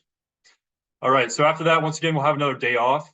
And this day off is primarily used to prepare guides for your longer trip in the backcountry. This is sort of the pinnacle of the training trip for the guides. While they're on water, our base camp staff, our drivers are going to be getting their vehicles ready and working on maybe driving around the backcountry to identify the put-in points and your pickup points. Our Jason's going to be busy in the kitchen making Hudson Bay bread. Our commissary staff is going to be getting the gear ready for our crews and organizing the trail food. So our base camp staff, they will be sort of individual agents in their own areas of operation, but the guides are all going to go on a trip together. And Scott Oath, who introduced himself during the training, he came in last year, but we're going to bring in some quality trainers to go out with our staff, both returning staff that may have been a guide for a couple of years and our first year staff. And you are going to spend 7 wonderful days on water. And we're going to treat this trip like we would a normal crew, a normal small group of participants with the youth and the adults. And so the trainer is going to act as the guide for the trip, and all of our guide staff are going to act as the crew, the participants. And so this really gives you a model for when you as a guide go in the field with your crews all summer long. It gives you a model for what you're going to do with those crews. So this trip is a lot of fun because it is more relaxed and casual. You're with friends out on trail, but it's really important that we treat it like an authentic crew experience. And so even starting on that day one, your trainer will walk you around base like you're with your crew, and they're going to check out your gear like you're going to do the rest of the summer. They're going to issue your food and plan your trip and do the swim checks and things like that. So from day one, and then getting on the water and just paddling and portaging and camping in the backcountry, and really honing in on those skills, feeling comfortable out there. It can be a little bit chilly, but that's, some of the tougher weather on your training trip just makes you more prepared for the rest of the summer. All right, and then at the end, we're going to finish the training trip on the water with a nice mountaintop experience. We're going to finish on a high note, and I call that the surf and turf, where you go on the water trip, and then we're gonna hike Mount Katahdin. Mount Katahdin, for those unaware, is the biggest peak in Maine. It's the end of the Appalachian Trail, and it's the peak that most of our customers want to hike. Maybe 30% of our customers this summer will hike Mount Katahdin. And so you'll get to do that as a crew, take a wonderful staff photo up there so I can use that for marketing purposes, and finish the staff training trip on, on a high note. We'll come in after that and just wrap things up from there. And then you have one more day off to recoup from that training trip and prep for the rest of the summer. And I'll zoom back out again. So we have 3 weeks of training. That's the longest training period out of most of these Boy Scout high adventure bases. And so we have a longer training period because it's really important. And then and the rest of the summer, you see these blocks of time where we're going to be picking up crews. Most of them are about 7 days plus or minus. And so for the rest of the summer, like I pointed out earlier, you know, right after that day off after training, Max is going to jump in. He's going to pick up his first Maine High Adventure crew. And this is going to be Chris Mickenvale, and his crew is Maine High Adventure crew number M622C. And I have all the details for those crews. I can, you know, we know their numbers of youth, numbers of adults. We know where they're from, if they're co-ed or single gender. We know all those details before they arrive. And so luckily, hopefully Max knows all that. And when he's picking up his crew, he's prepared for them. So it's a really quick transition from training into picking up your first crew. And there's nothing like that first crew experience if you're a first year guide. And it's a little nerve-wracking, and that's good because it makes you extra cautious and better able to give that experience to them. But if we don't feel comfortable, if you don't feel comfortable, if we don't feel comfortable with your ability to jump right in and take out a crew right away, well, we'll switch the schedule around and make sure that we don't send you out there until you're prepared. And so the training is really important and very qualified and things like that. You are a little bit nervous, but if we really feel like we just need some more time, don't worry about it. We'll send you on this second training over here, or when our West Point cadets come in, we'll send you on that training. And so if you need to, no worries about that. We'll have continued training for the people that need it. But great, that's and then so cruise all summer. As you can see, our peak of the summer is down kind of in this area. So once again, on the you got the columns here, the y-axis. Over here we have our guest guides, the people that are going to come in and take out one trip at the end of the season, and we bring those in during our peak to help facilitate all the crews during that time. So you get a sense, you know, if in the peak you might have 2 trips back to back, where you only have like 24 hours between dropping off one crew and picking up your next crew. And so for this person, they might work for 2 weeks straight, but then I'm going to build in a nice solid chunk of days off. And so throughout the summer, last summer, I think we averaged 2.5 days off per person per week. But sometimes that meant you were taking 3 or 4 days off, but you were working 2 weeks straight. So as far as your schedule, if you're a guide, it's not always regular. Base camp staff, it's a little bit easier to have more of a regular schedule and days off. And then here at the end of the summer, we're going to have a really cool alumni reunion. We got a couple late treks going way up until the sort of later August. But that's kind of how the end of the summer looks. And yeah, that's a very brief overview. We're already at an hour and a half, so I don't want to keep it too much longer. But let me just open it up now for sort of brief questions about training and the schedule. And then in our next couple of Zooms, we'll go into more detail about what that's going to look like. I know I've done all the talking here, so let me open it up for questions. And then if you have any comments or clarifications that I might have missed, please jump in as well. I have a question about, I see my name right there. I'm wondering what that's all about. All right, so Jack, if I remember our text correctly, where are you? That is your trip. So I have already identified your trips. Oh, nice. Yeah, I was mostly talking about the training area. What was I doing on the 7th? Wilderness first aid. I think you were looking at getting that. So yeah, so you might, if you're able, then we'll have you redo that wilderness first aid training, because you can just drive up. Okay, yeah. Yeah, I was going to do that. I was just wondering if I was a trainer there, and I'm like, whoa. You didn't know that? If they're bleeding, stop it. No. Yeah, for the first year guys, as far as I didn't mean to scare anybody, we have very minimal safety issues. We try to give this perception of sort of a risky backcountry trek, but in reality, it's a very safe activity, and we almost never have any issues with safety. So yeah, thanks, Jack. That's a great question. Who else?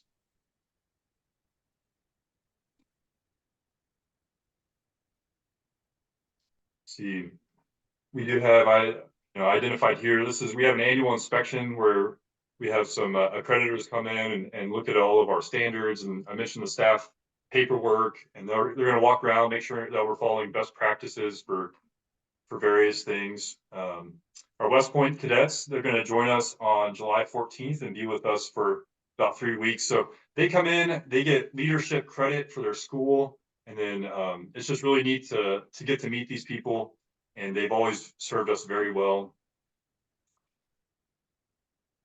And then we'll have a big it's called the Moose Feed, where we invite neighbors and guests and vendors to come in for the Moose Feed and join us for sort of a celebration and social gathering there.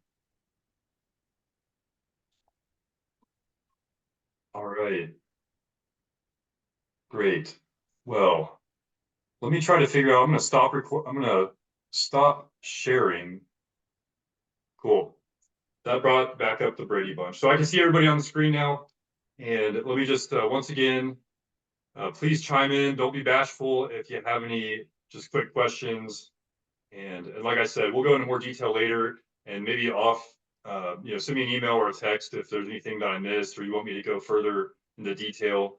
And before our next meeting, I'll send out an agenda with what we're going to talk about. But we're already coming up on an hour and a half, and so last chance for anybody else before we do a closing, and then I'll jump into, if anybody wants to stick around, I'll jump into the last short Zoom where I talk about what a normal trek is like for our youth that are coming in.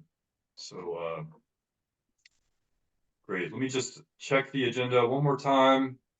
All right, so safety moment, we talked about introduction, staff paperwork, base camp living. We showed the summer schedule, talked about the next meeting. So really just in closing, there is one more thing that I'll share. And this is something that I have kept on my desk for over 10 years now. So I'm no longer on the front lines, the guide staff and our base camp staff. You are the customer service front lines for Maine High Adventure. You're delivering that experience, and you're changing those lives. You get to witness on the first day, our youth come in, they're uncertain, they're nervous, they're anxious, they're uncoordinated, and then you get to watch them grow over the course of their trek. And by the end, they're confident and they're competent. And all that is because of the work that you do. Now that I'm more of an administrator, I get all the feedback and I get to experience it secondhand from the staff and the customers. But when I worked at a different canoe camp, I had an advisor share this postcard with me, and I've kept it with me ever since. Because when I have a long day, I read this, and it just sort of reaffirms my commitment. And this was a parent that said this to me. So when my son was born, all I wanted was to give him everything I had and more. The past 15 years have flown by, and I feel a sense of urgency to do all the things and to give him all the things that will fulfill him as a kid and prepare him to be a man.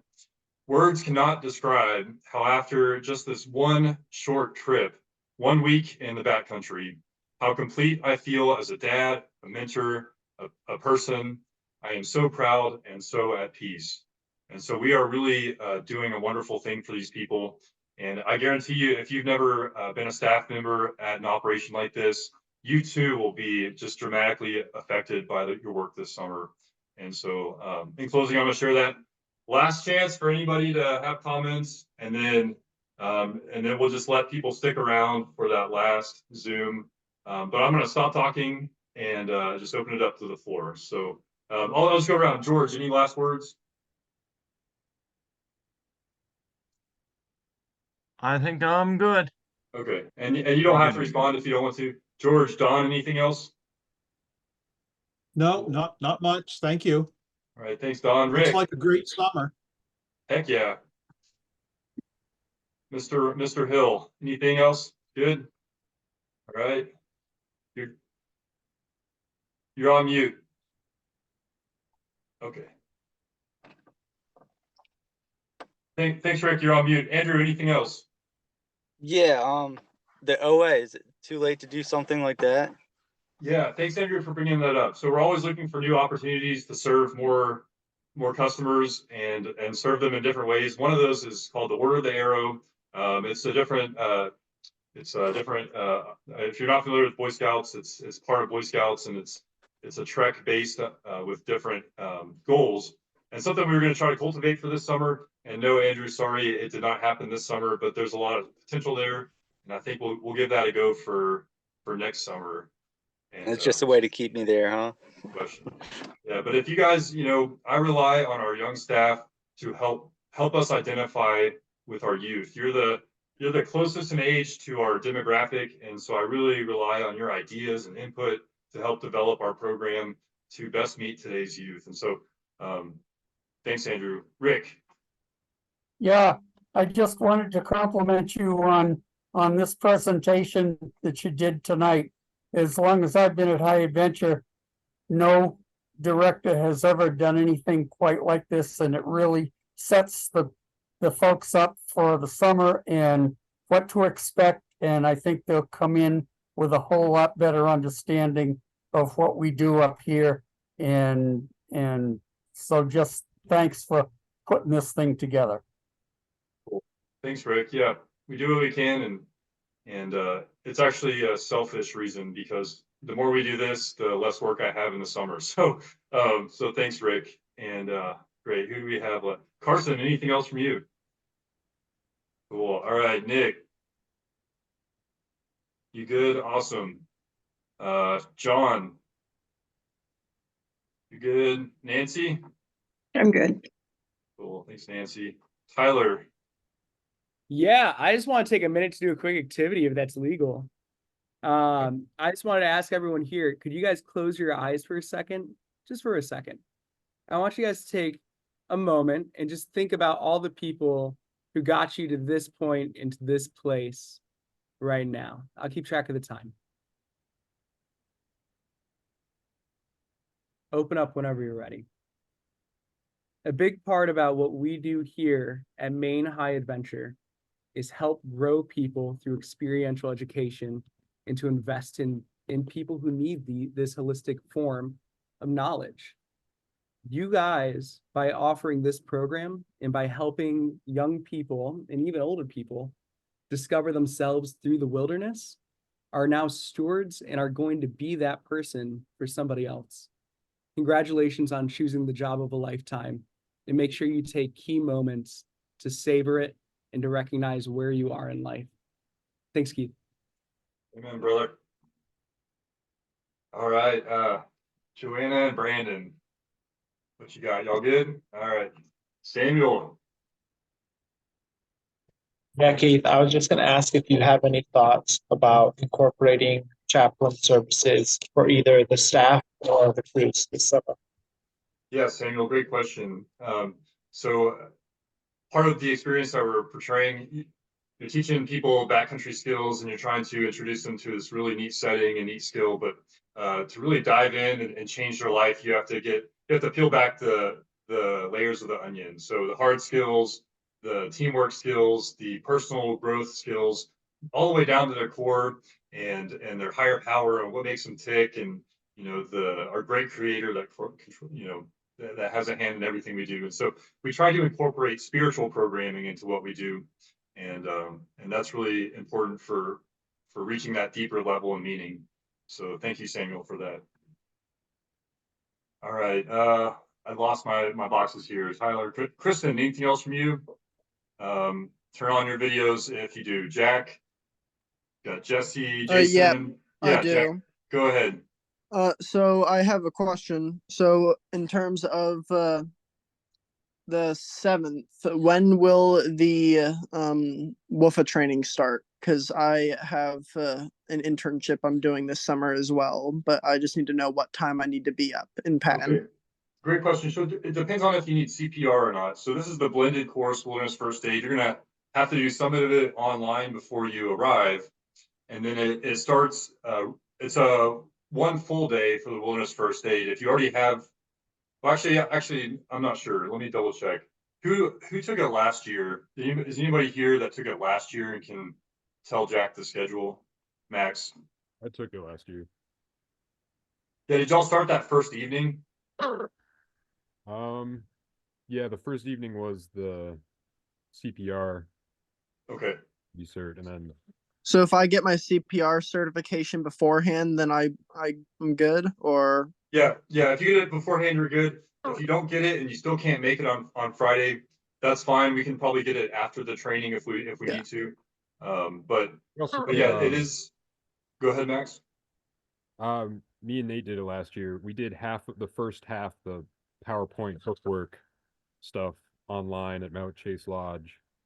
And then it was only one day, I believe, of just field work, which sometimes, so you can do part of it online. And then I lost my train of thought. What was I gonna say? So, Jack, you would have to drive up. I don't know what the drive is like for you. It's going to be. Oh no, it's at, it's not that bad. It's like 4 hours. It's good. okay. All right. And it's at Camp Roosevelt, so it's in Bangor. Yeah. But yeah. Cool. Yeah. If you think of anything else, just shoot me a text or an email. Okay. Eden, Max, Jason, anything else? Last chance. I'm all good. Cool. Awesome. All right. Well, for the next meeting, I'm going to try to engage some of our leadership staff so that I don't have to talk the whole time, and we'll get to know them a little bit better. All right. You can stick around if you want to watch the last quick. And what it is, it's a Zoom presentation. A lot of our customers now ask us to join one of their like Boy Scout troop meetings and give them a brief overview of what a trek is going to look like. So I'm going to use that PowerPoint and just run through it really quick. But you're welcome to stick around for that, or you can check out. Have a great night, and we'll send you the link for the next one when that gets scheduled. Thanks. Let's see, if you're on the East Coast, it's almost, what, 9:45, and if you're Nancy and Bianca, it's 7:45. I'm going to share my screen and bring up that PowerPoint. All right. Try to get this thing out of my way. All right. So, like I said, this presentation is more geared towards our customers when I'm presenting, but so that red dot, Northern Maine, that's our base camp proper. The waterways we use are primarily located in Northern Maine, and we use a lot of private land. I mentioned the logging companies, but also federal land and state land. And so we have a variety of land use partners, and there's waterways, mostly river systems in Northern Maine. And so we always have to start with the drive and end with the drive for the most part. But the base camp there is where all of our participants will start and end their trek.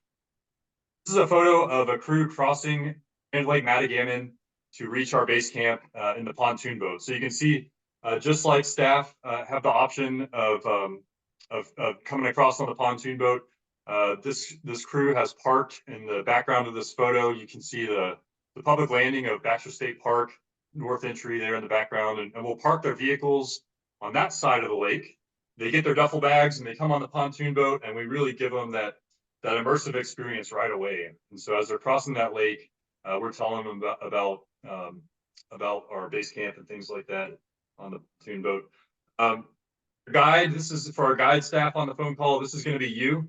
You're going to be standing on the dock at our property, and as that pontoon boat comes across with the crew, you're watching them slowly approach, and a lot of times you kind of got butterflies in your stomach, and like I said, that's a good thing. And so you're wearing your uniform, you're looking top notch, and of course part of your uniform includes a nice smile, and you're gonna model for them what you want them to pick up from you and then carry on throughout their trek. So the day 1 and 2 is going to be really instructive heavy for the guide staff with that crew, with the goal of passing off that knowledge and leadership to the youth.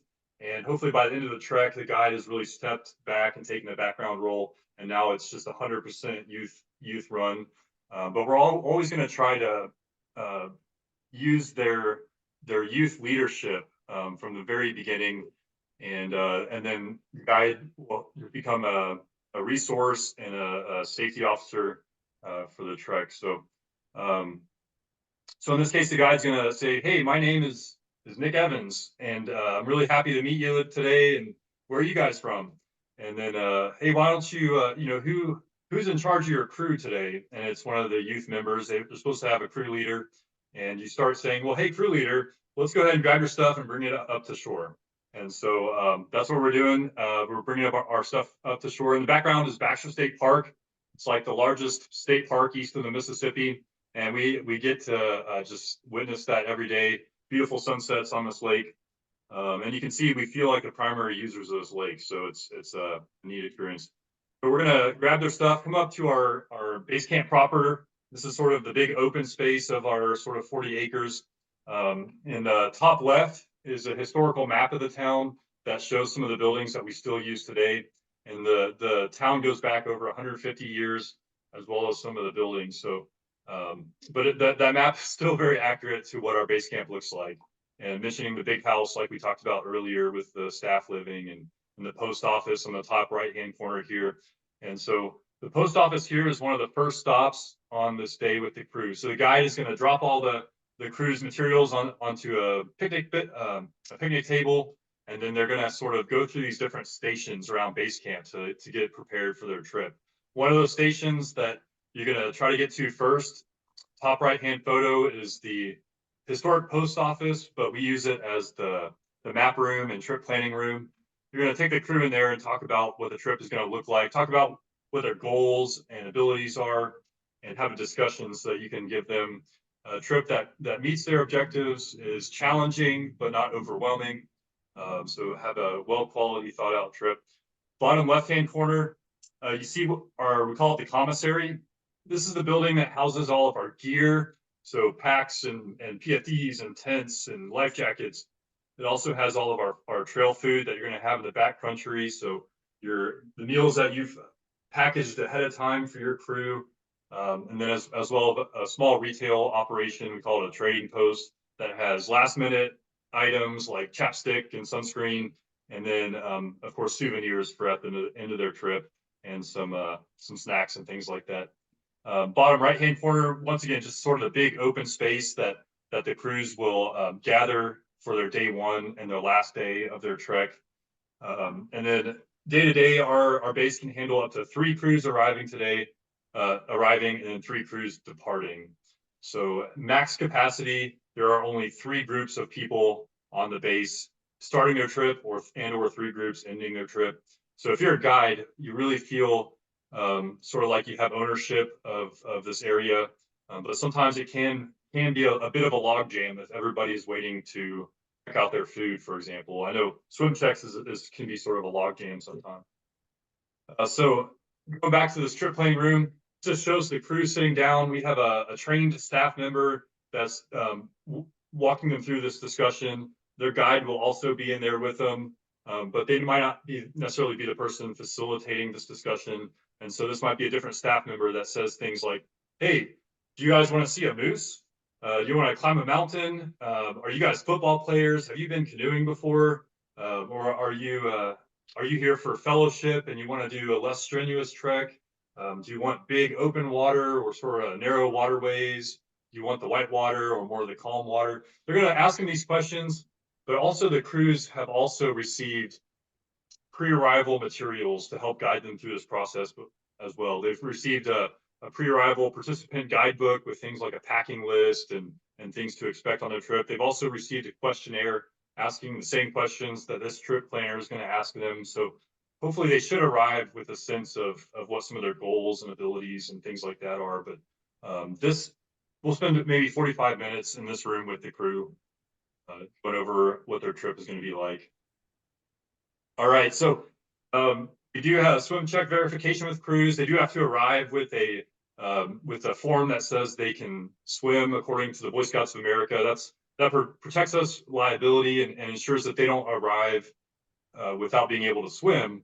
But swimming at home is a lot different than swimming in Maine. So we like to give them the full immersion experience, throw them in the water, maybe not throw them in the water, but let them get in the water gently and see how they respond to a cold Maine lake where maybe they can't see the bottom of the water. And it gives the guide a sense for their crew's comfort with the water. Sometimes your advisors can be the trickiest ones to deal with. And so it's not necessarily seeing if they can swim a mile, but you just want to get a sense for who your red flags are, who to watch out for when you're going down the river. If they absolutely can't swim, how we can adjust their trek, or if they can't swim well, how we can adjust their trek to give them a different level of challenge that's a little bit safer. At all times, they are required to wear PFDs in the water, as well as footwear. But this swim verification is good for them. They will talk about this for the rest of their life. They will say, remember when we jumped in that cold water on day 1? And And then, so it's good for them and their experience, but it's good for the guide and the trip planner to assess the crew. We'll do a quick canoe exercise as well while you're down there. This is less likely of an exercise that you're going to do on trail and more just a chance to witness your crew's communication abilities, their physical ability to manipulate the canoes in the water. But also there is a chance that you will actually do this exercise. Sometimes it's more for fun than anything, called a T-rescue drill. So time permitting, you'll do that down in the water. Right, so you've gone through the trip planning room, you've gone through their swim checks. Now you're gonna go back to this commissary and actually check out your gear. Once again, going back to the youth leadership, up here on the porch, you see the guide is helping facilitate this with the youth leader that's in charge of the crew. And so they're checking out the gear, they're signing off a checklist, and they're signing that to say that they're liable for that gear. They're going to protect that gear. They're going to take care of it. And if they're negligent of that gear, they're going to have to pay for it. And so it's really important just to instill the treating your things nicely. It's just, that's important life skills that you're going to transfer onto these youth. But checking it out, that's an important part of the process, making sure that it's all there, that it's functional. You're going to set up your tents and make sure that your poles are, your zippers aren't broken, things like that. How to pack your gear in the packs. So once again, stoves, cookware, pots and pans, the packs that you're going to put in the canoes for the trek, your paddles, PFDs, lots of gear there. You're also going to check out your food from the same building in the same sort of manner. You're going to pull out your food and you're going to go through it meal by meal. So this is your chance for the crew to see the meals that they're going to eat for the rest of the trip. The guide's going to talk about the crew gets to decide what meals they eat when. That's part of the experience. Them having choice in their trek means that they're going to have higher satisfaction, and it's also part of the learning experience of learning which meals to pick early and which meals to hold on to longer. But as a guide, you're saying, hey, by the way, notice how some of these meals have perishable products. Like we have bagels, bread products in some of the meals, or we have cheese in some of the meals. Let's go ahead. What do you think about prioritizing those meals early in our trek so that we don't wait too long and they get wet or they crumble into tiny little pieces if you have something that's really crumbly. And so going over the meals, talking about what the meals are. All of our meals every day averages 3,500 calories per person per day. And so it's important to talk about eating the meals, even if it's not maybe their preference, and the importance of eating and keeping up your calories for the trek. But Maine High Adventure does a really good job with their meals per our customer service feedback surveys compared to the other adventures that our customers take. So we're really proud of our meals. It's neat. It's got a nice variety, but you're going to go through that on day one, making sure that they're all there. So you've gone through this sort of shuffle of the base camp process on day one. It's a lot going on. It's a lot of instruction. It's a lot of pieces. We're going to take the advisors up to our administration office. We're going to talk about the things that the advisors are in charge of. We ask the advisors to take a background role in the trek, let the youth lead the trek.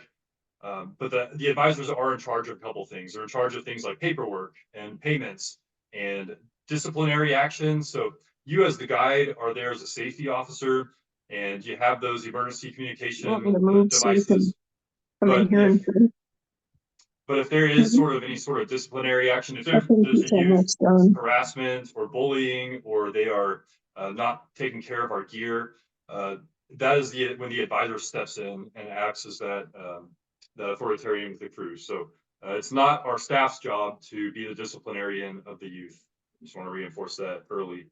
All right, I heard some noise. Anybody have any comments on this day one process so far? Well, it's a lot going on, and guides have a nice checklist to just take you on through the day's processes. So you don't have anything that you're going to forget about, but it is a lot going on. It's usually no problem. We ask the crews to get there early, so you got plenty of time. If the crew gets there late, sometimes you're trying to rush things or you're getting to the campsite late. But after they do all that, they're going to head down to the shoreline. We have 3.5 beautiful campsites.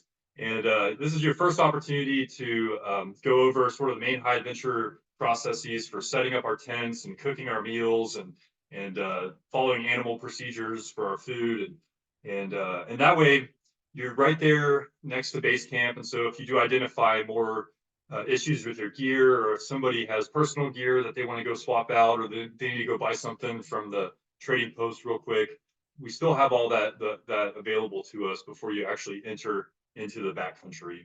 And so that first night, the guide and your crew, you're right there, and that night the guide's going to come back to base camp, and you're going to grab your maps and tell us about your crew, and to go over your route with an experienced guide to make sure that you understand your route well, and make sure that you're prepared.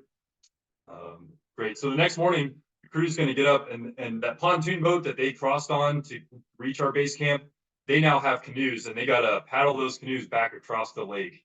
This is always my favorite thing to do. I get down there early in the morning, and especially on windy days, you're seeing crews sort of like zigzag across the lake, and it's kind of fun to watch them on that first morning, and then see them coming into base on their last day. And on the last day, they come back and they're coming in a straight line, and so it's neat to see that. But the next day, the guide and the crew are going to get up early and cross the lake. But once you cross the lake, like I said, we're mostly using these river systems, and every trek will typically start with anywhere from a 1 hour to a 4.5 hour drive. Same deal on the back end. You're going to go pick them up at the end of the river system, 1 hour to a 4.5 hour drive. And so this is a great chance for the crew and the staff to maybe eat a meal in the car if you need to eat lunch in the car. Take a nap. Napping is probably the most common activity in the vehicle, but it can be a long ride. But we'll have drivers take you to your starting point. We'll load up your gear and your canoes and go from there. Now, your starting point, when you get to your starting location, and you as the guide and your crew, you pull everything off the trailers and the vehicle, and you put it in the water. Sometimes that's where you eat your lunch, as you talk about that day's route ahead or something. And that van drives away.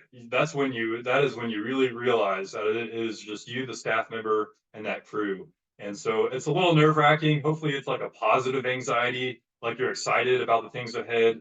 But that's when you really realize it. And so that's why it's so important during staff training. We do a lot of scenario-based training to really pretend like you are the staff member, because the more that you can pretend that in training, the more comfortable you are when that van drives away and you are 4.5 hours into the woods and it's just you and the crew. And so it's really fun. It's just a huge step. If you're a young person and this is your first summer, there is no job out there that will give you more of a dramatic improvement into just your skills as a leader, your hard skills when you get to college and you're having to take care of yourself, and confidence. This is really a great job for a young person. All right, so this crew, you might have a mile or two to reach your campsite for that first day. By the time that we've reached your put-in point, it's probably early afternoon, and you might have a short paddle to your first day's campsite. This shows sort of what the whitewater looks like for your trek. So it's not big whitewater like Indiana Jones and a raft going down the river. It's sort of class 1s and 2s. It's pretty simple whitewater, pretty safe, and hopefully everybody dumps out at least once, because that's part of the experience. But part of your instruction is learning how to swamp your canoe, get it underwater, submerged, and how to right side yourself up and take care of your gear. But this shows sort of the standard setup. We got one canoe, you have 2 paddlers. Because you're going down the whitewater, maybe you scouted out the rapids. Everybody's put on their helmets. So you got your PPE, your personal protective equipment. And then in the middle of the canoe, you have your gear. So these packs include, you'll have 2 people share one pack with their personal gear. This would be your clothing, your hygiene items, your personal eating utensils, things like that. So 2 people will share a pack about this size for their personal gear, their sleeping bag and their ground pad. In addition to those packs, we have a couple of extra packs. One pack will have all your food in it, of course. So a pack like this might have your food in it. And then another pack might have your gear in it. So you're going to put all your cookware, your stoves, and pots and pans into another pack. But most of your packs will just be the personal gear, where 2 people are sharing a pack. So you as a guide, you might have as few as 4 canoes or as many as 6 canoes, just based on how many people you have. Right, I show this photo. There's no great white sharks in northern Maine, but it's also a pretty forgiving wilderness. We don't have any poisonous snakes. We don't have any poisonous spiders. Bears are a very minimal concern. Bears have a lot of natural food. They're hunted, so they're fairly skittish. In my 3 years there, I've only seen like 2 bears, and it's always been in the vehicle on the road. So very rarely will you see a bear. If you do, it's usually from a distance. So bears are less of a concern. You're more likely to see a moose. I'd say probably 30% of our crews will see a moose. And if you're from the South or something, you've never seen a moose, you get a sense for what it looks like, but when you actually see it, it's just it's really incredible to see how big and awkward they are. But yeah, in general, it's a forgiving wilderness. We can access everywhere in the backcountry at any time.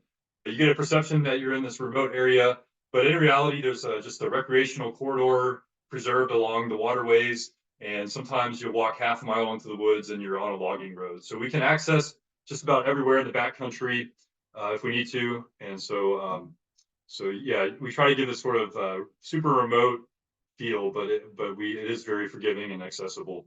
I show this photo just to show some old guys, and they can also go on this trip. All right, so most of the time you're on a river, but sometimes you might approach, we call it flat water. It's a big lake, maybe within the river system. And so if you're on Lake Chamberlain, for example, you might paddle across a big lake, and depending on the weather, you might cross the lake right down the middle, or if it's really windy, you might be closer to shore. So crossing a big lake is a different skill set that we'll have with paddling. If you have a tailwind, you can set up your dining fly and your canoe poles and sort of a makeshift sail, and you can gunnel up your canoes, where you get all the canoes together, and you can sometimes fly down the lake to the point where it's like a little terrifying.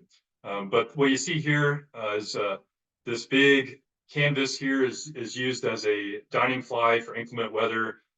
You learn how to set it up so people can get under there and cook or eat. It can also be used as a shade shelter if it's hot and sunny. So that's that piece of equipment.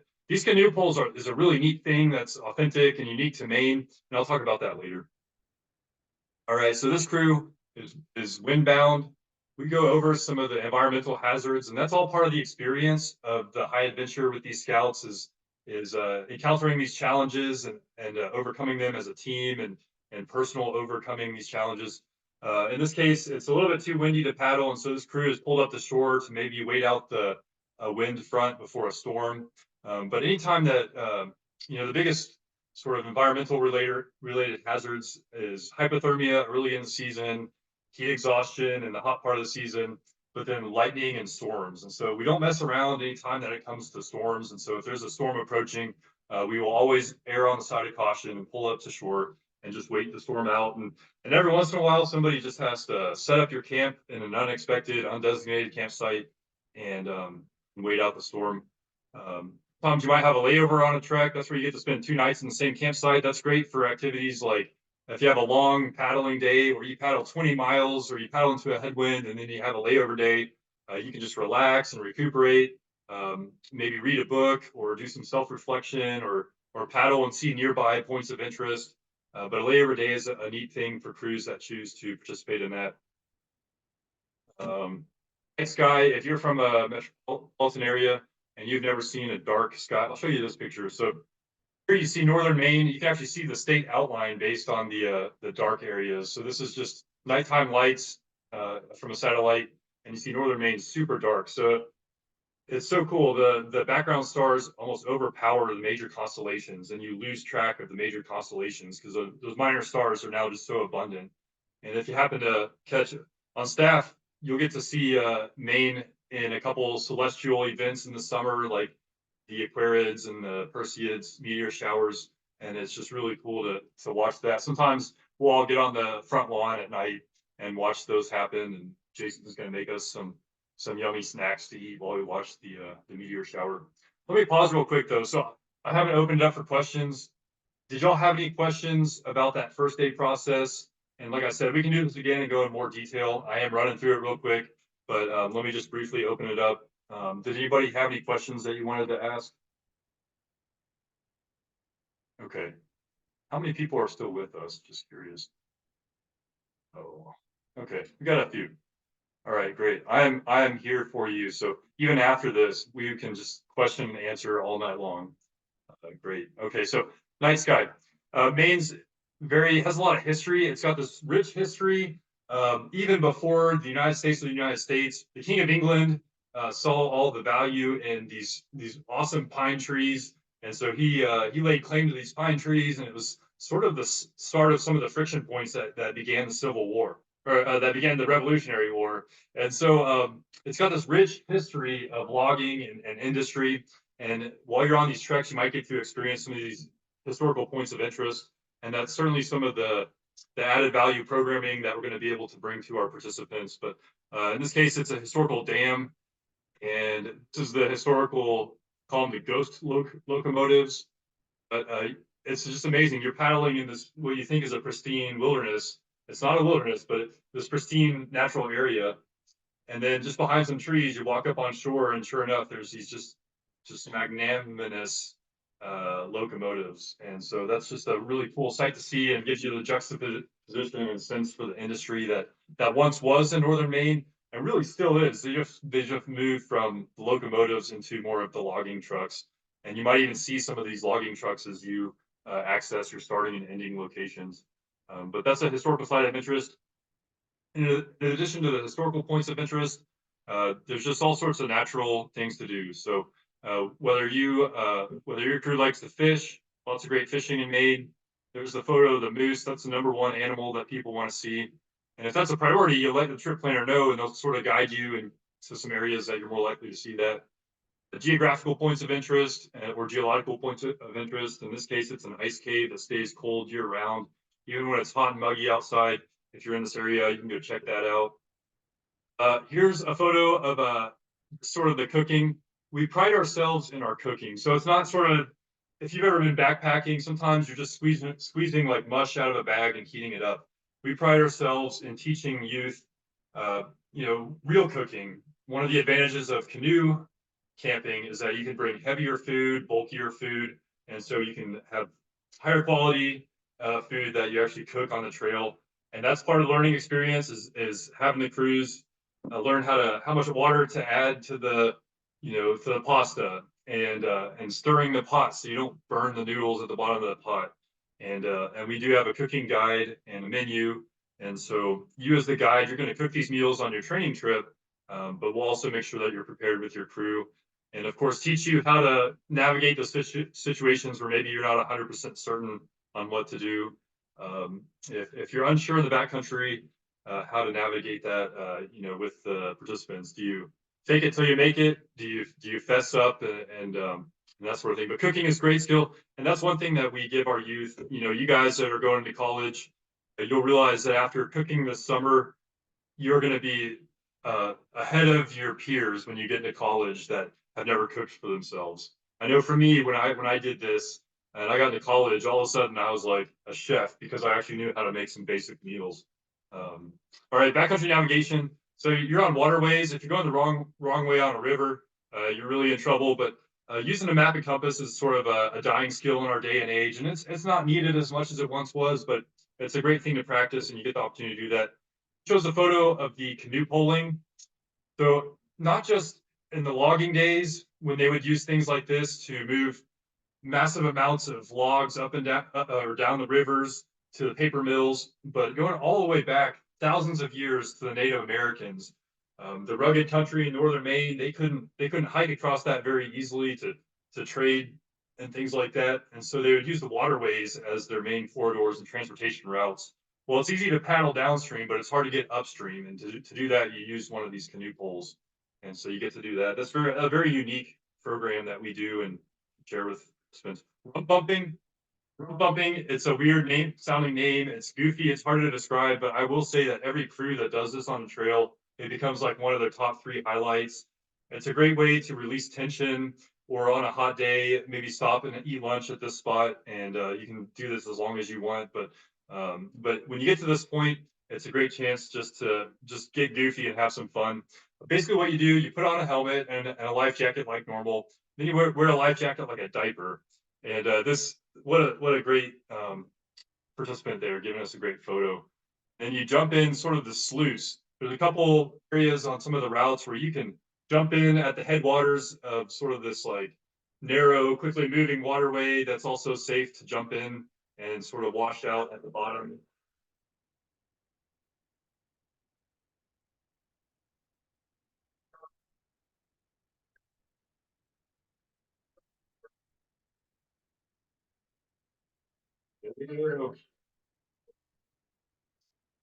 Uh-oh. All right, so there you go. So everything is challenged by choice though. So you as a guide are gonna learn that and navigate that and make sure that you are allowing participants space to opt out of activities like that if they don't want to. I've done it. You do get water up your nose. I would do it again. I don't know if I would go out of my way to do it again, but it was fun when I did it. All right, so portaging. If you're going from lake to lake, or you're having to go around a dam like in this photo, or if you have to go around some rapids that are either too challenging or too rocky, it's called portaging. And portaging is where you have to pick up all your gear out of the water, your packs and your canoes, and move it to the next safe point where you can paddle and keep moving on your trek. So there are some routes where you don't portage at all. There's other routes you might do this a couple times per day, especially in more of the whitewater heavy areas, because whitewater suggests that you're going to have some more topography and rocks and things. So portaging is carrying from one spot to the next, learning how to lift weight safely. And once again, challenge by choice. So this is a great team building exercise for crews that are less physically capable. If they're younger or skinnier, how can we get all this gear around this portage? Our canoes are heavy and durable, meant to withstand the whitewater, and so they're like 85 pounds. And you might see some people where you're carrying the canoe by yourself, but as staff, you shouldn't overexert yourself. Workers' comp cases and being safe and making sure that you are physically sustainable for the whole summer. And so talking about portaging, carrying weight safely is really important, but that is sort of a fun activity that you can do or not do based on what the crew's desires are. And that's part of that pre-trek discussion and the trip planning and the pre-arrival literature that I send them. Most portage trails are pretty forgiving. They're pretty flat, easy to hike. They range anywhere from like around that dam, like I showed, to some of the longer ones can be like a quarter mile, but for the most part, they're probably just a couple 100 meters. And in this case, it's the mud pond carry. It's a very muddy portage that's sort of famous. Bridges is one sort of hiking thing that you do while you're canoeing. Another hiking option, a couple of the canoe routes have a couple opportunities just to have a short little side hike along the waterway. In this case, this crew has pulled over, I think this is down the East Branch, where they can access this sort of 3-mile trip where they get to a nice vantage point where there was once a fire lookout tower. Like I mentioned, most of northern Maine was private logging companies and paper mills. And so that was a lot of money and that was their industry. And so they built this series of fire towers to make sure that they weren't burning down the merchandise. And so some of these still exist and have been since decommissioned and torn down, but the trails are still there and access to the good vantage points. And so there might be a couple areas along the waterways where you can go hiking. But like I said earlier, if you want to do the surf and turf like you're going to get on your trek, you might do this with your participants as well, where they've gone on their canoe trip, finished the canoe trip, we pick them up, we give them their hiking boots and hiking poles, and then we take their canoes and then they hike a mountain. So they will camp at the bottom of this mountain, and then the next day they're going to try to summit the peak, whether it's Katahdin, which is the most popular one, or one of the other peaks in the area. These are challenging. They are tough. It's a long day. You do just have your day packs with you, but it can be tough for the participants and doing this safely so you're not getting too far spread out. You're watching people's hydration and calories and watching out for some bully situations where people are bullying others to hike faster and things like that. Making sure that you all do it together safely, or you all don't do it together safely. But being safe is the number one. And so you'll get to end that. Show this photo because we are focused on the youth and youth leadership and making the trek all about them. But it's also important for you as a guide to realize that the youth wouldn't be there unless it was for the parents. And so anytime that you have a parent-youth dynamic on a trek, sometimes it can be tense and have a lot of friction because that parent is just as much out of their comfort zone as maybe the youth. And so so it can just be a struggle, but I guarantee you that at the end of that experience, And then for the rest of their life, these memories just get bigger and bigger and become more important in their life. And so I show this photo just to remind us that if a youth and a parent are together on a trip, it's a really meaningful thing.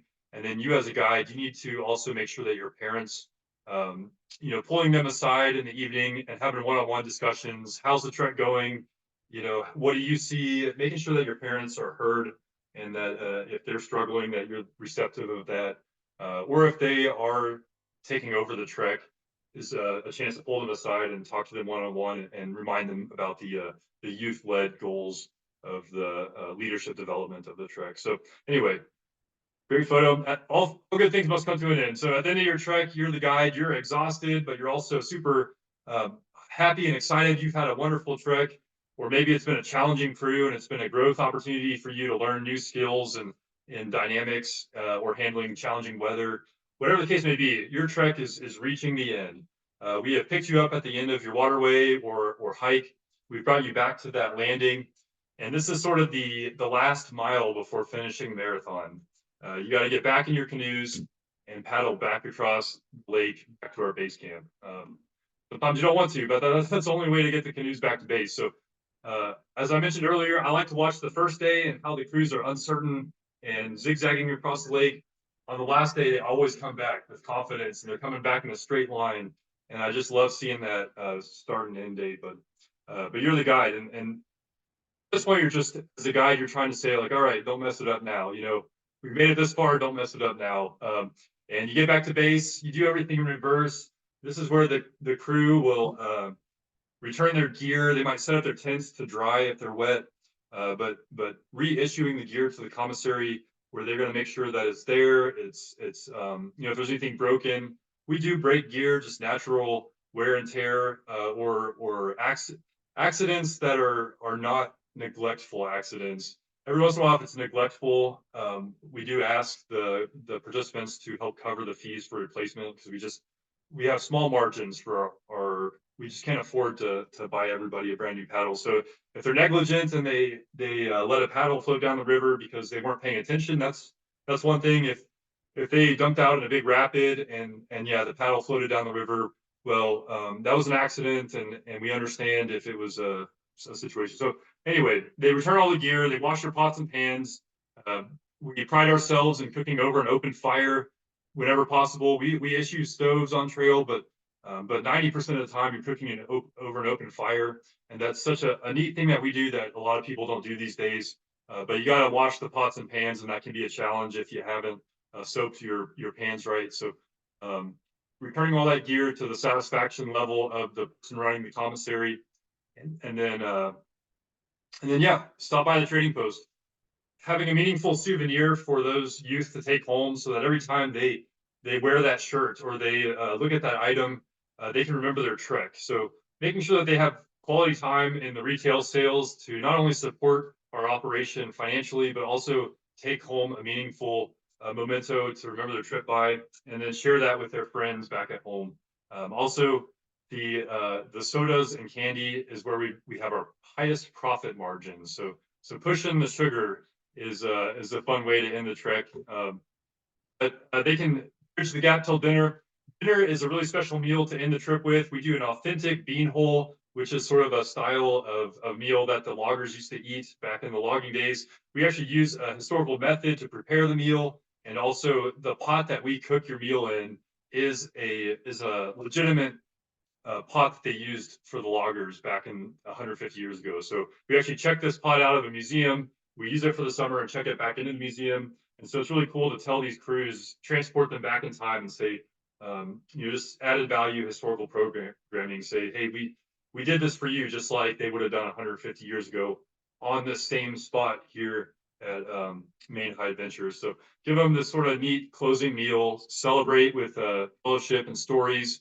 Of course, no BSA, no Boy Scout event is complete without a patch. So awarding them the patch that they're going to wear with pride is a really great way to close the fire. So your participants are then going to spend the night on these this roofed housing, little cabanas for them.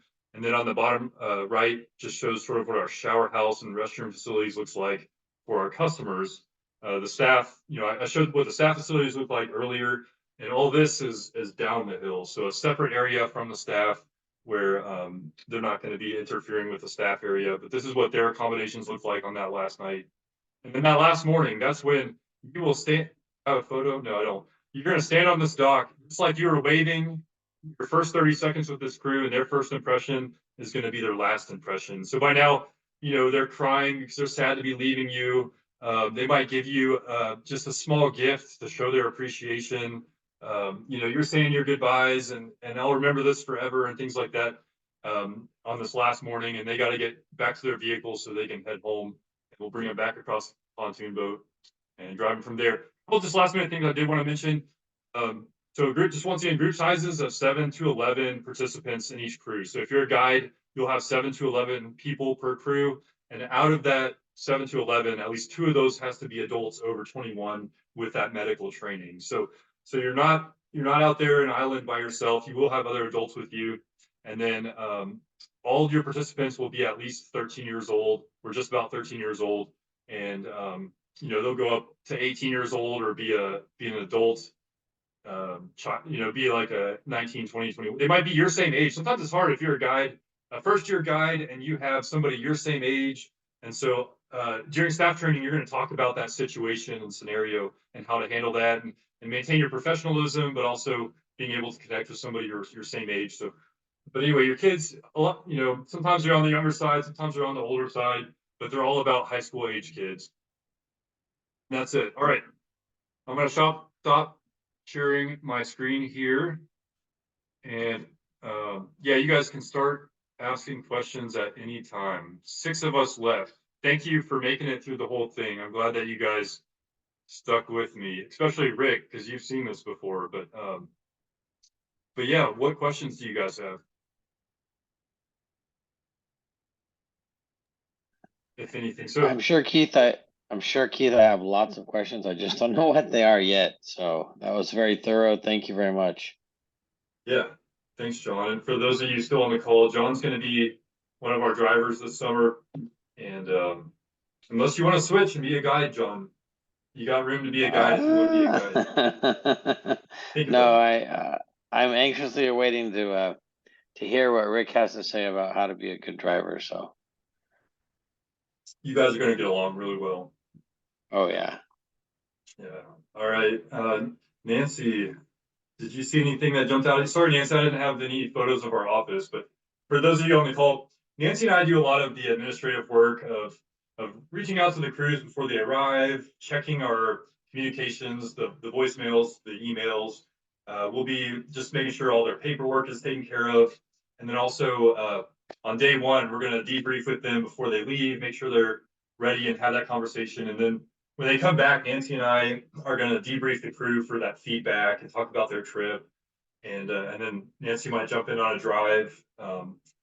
Yeah, sorry, Nancy, I didn't have more of our stuff that we got going on, but I'm glad that you stuck with it. So now you know kind of what the guides and the participants do. All right, Nick, did anything pop out at you? Yeah, I was also wondering if we were going to be able to see more of the calendar ourselves. Yeah, you mean like your trips and stuff? Mm-hmm. Yeah, I'll have I don't really I throw them on there just to make sure I have space for more groups that are booking that haven't booked yet. I won't actually move them all around until closer to the summer. So I probably won't have your projected schedule until sometime in May. And then just knowing that day to day throughout the summer, you never know what's going to happen. If a staff member twists their ankle and they can't take out their next trip, it's going to shuffle the whole rest of the summer. But yeah, I'll give you a good sense for where you're going to be sitting. Maybe even next meeting. But yeah, and then maybe next meeting we'll dive into what the breakup is of some of these crews. But yeah, good question. We'll go more in detail about staff training as well. And also, Sean was telling me that he got hired. I was just curious, what'd you hire him as? Yeah, good question. So yeah, Sean, you can send me a text to get his soccer game tonight. But and yeah, next time around, maybe we'll go around and be more specific about what our roles are. But I think, I had a really great conversation with Sean. When I'm looking for a guide, I'm looking for communication skills, judgment and reasoning, your mindset. Are you interested and excited? I'm looking for some of the soft skills. Can you take care of yourself and act as an independent person, and can you observe safety things and things like that? Hard skills can be taught to anybody that has all the soft skills that I'm looking for. I think Sean has those, so I'm going to see gauge his interest in being a guide and all that. But I know he has like zero experience, and so he's coming in just to help us in base camp, and we haven't defined exactly what that looks like yet. But he's going to be like in that commissary, issuing the gear and the food, or he might be, in other areas, just working on projects. And so we're going to make sure that he has meaningful, self-fulfilling work, and has interaction with our customers. And I want him to think about going on like the guide training trip. He'll probably come in, and in the first few days, he'll know if he's really interested in getting in the backcountry or not. When you arrive, it's typically one of the heavier bug seasons. We have these black flies that can just be very annoying early in the season, and it's colder weather and sometimes rainy. And so I think Sean's gonna like come in, maybe give it a shot of going on that short training trip or something. And I hope he does challenge himself with that. But yeah, he'll be in mainly a base camp role designation, with hopefully the opportunity to grow into a guide if he so chooses. So yeah, I don't know. We'll talk more later, but he sounds like he could fill that role. And I'm excited to meet him in person. I hope he can join us on the next Zoom meeting. George, anything from you, George? Nope, I think I'm pretty good. Feel pretty good about it. Cool. All right, last chance. I think somebody chatted. That was maybe Nancy just saying goodbye. Oh, thanks, Rick. All right, great. All right, well, that's it. Once again, thanks for sticking with me. And I'm gonna stop the recording, and y'all have a great night, and we will be in touch. All right, see you, man.